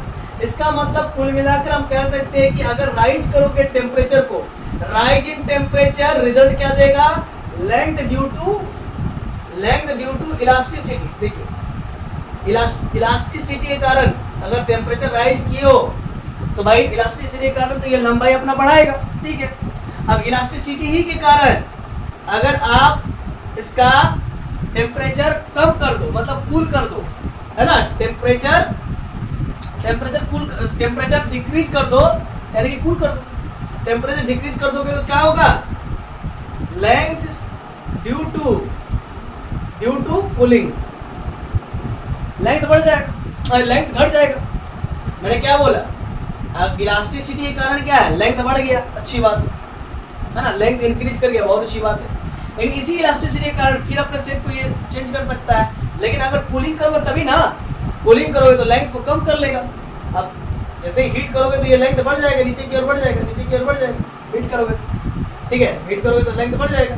लेकिन जैसे ही तुम इसको कूल करोगे इसका लेंथ डिक्रीज हो जाएगा, मतलब जैसे पहला था वैसे ही अब हो जाएगा। क्लियर है, ध्यान दीजिएगा। आगे इस पर हम लोग कुछ एक्सप्लेन करने जा रहे हैं। तो इसका चेंज इन टेम्परेचर क्या होगा, तो अगर हीट देने पर, अभी हमने पढ़ा है कि हीट देने पर एल अल्फा डेल्टी होता है, बोलिए एल अल्फा डेल्टी होता है ना जी, ठीक है, जी सर। इसके बाद अभी हमने पढ़ा यंग्स मॉडुलस बराबर F by area upon change in length upon L, जी सर। तो Young's modulus F by A L into del L, तो डेल एल हमको चाहिए वहां पर, तो डेल एल का वैल्यू हो जाएगा F L A upon gamma, del L उधर चल गया था, एफ एल ए गामा तो यहाँ पर लिख देंगे डेल एल की जगह पर F into L A into Young's modulus L alpha del T. हमको क्या चाहिए, चेंज इन टेम्परेचर ना, हो जाएगा, निकल जाएगा, alpha alpha cancel, F by A gamma equals to alpha del T चाहिए। तो चलिए this imply that del T बराबर हमको चाहिए ना, डेल टी बराबर हो जाएगा F by alpha into A into gamma, हुआ ना जी, del T change in temperature, force upon alpha यानी कि coefficient of linear expansion into area upon A into gamma Young's modulus. ठीक है। अब चूंकि एक बात और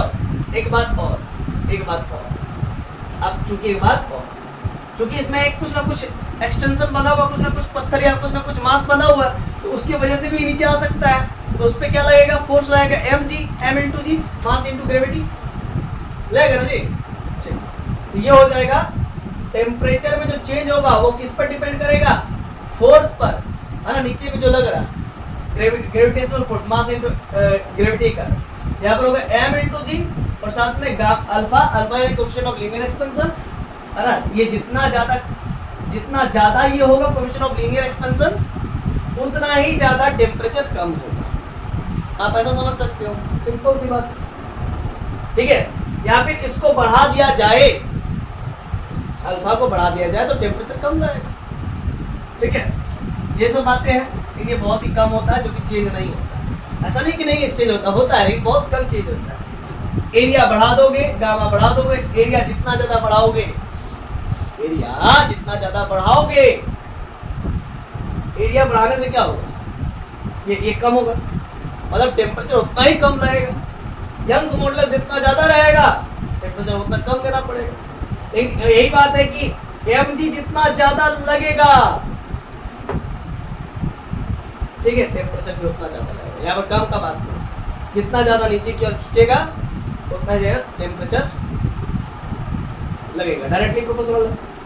यानी कि फोर्स जितना ज्यादा लगाओगे टेम्परेचर उतना ज्यादा लगाना पड़ेगा। ये पूरा काम होता है हम लोग का mg अल्फा ए गामा। ये हम लोग पूरा एक्सप्लेनेशन एक्सप्लेन कर दिए कि भाई जब आप टेम्परेचर चेंज करोगे, मतलब कितने से टेम्परेचर चेंज करना चाहिए। अगर इलास्टिसिटी है तो इस गिवन डायग्राम में अगर इलास्टिसिटी है, इस इलास्टिक रॉड में कितना टेम्परेचर डालना पड़ेगा, कि ये अपना शेप एंड साइज को चेंज ना करे, मतलब अपने रॉड के लेंथ को चेंज ना करे। डेल्टी बराबर mg बाई अल्फा गामा, इतना अगर आप टेम्परेचर देते हो, है ना, कूल कर, इतना टेम्परेचर से अगर आप इसको कूल करते हो, इतना टेम्परेचर से अगर आप कूल करते हो, तो फिर तो ये पॉसिबिलिटी है कि ये अपना साइज को, अपने लेंथ को चेंज नहीं करेगा, ठीक है। चलिए, आई होप आप लोगों को बहुत ही मजा आया होगा। तो मैं सचिन चंद्र आप सभी का बहुत बहुत धन्यवाद करता हूँ, ठीक है। हमारे साथ जुड़े रहिए, इसी प्रकार से नीट के प्रॉब्लम को, सवाल को करने के लिए मैं आप सभी के लिए हमेशा तत्पर हूँ, ठीक है ना। मेरे सारा का सारा मैं आप लोगों को बताऊंगा, आप लोग सिर्फ दिल थाम के बैठे, ठीक है, अपने कमर में बेल्ट कस के बांध लीजिए, और वो बहुत लंबा जर्नी में जाने वाले हैं, ठीक है। नीट का तैयारी करवा रहे हैं आप लोग को, ना मामूली थोड़ी है। चलिए मिलते हैं नेक्स्ट वीडियो में, तब तक के लिए दिल की गहराई से आप सभी का अभिनंदन, आभार, धन्यवाद।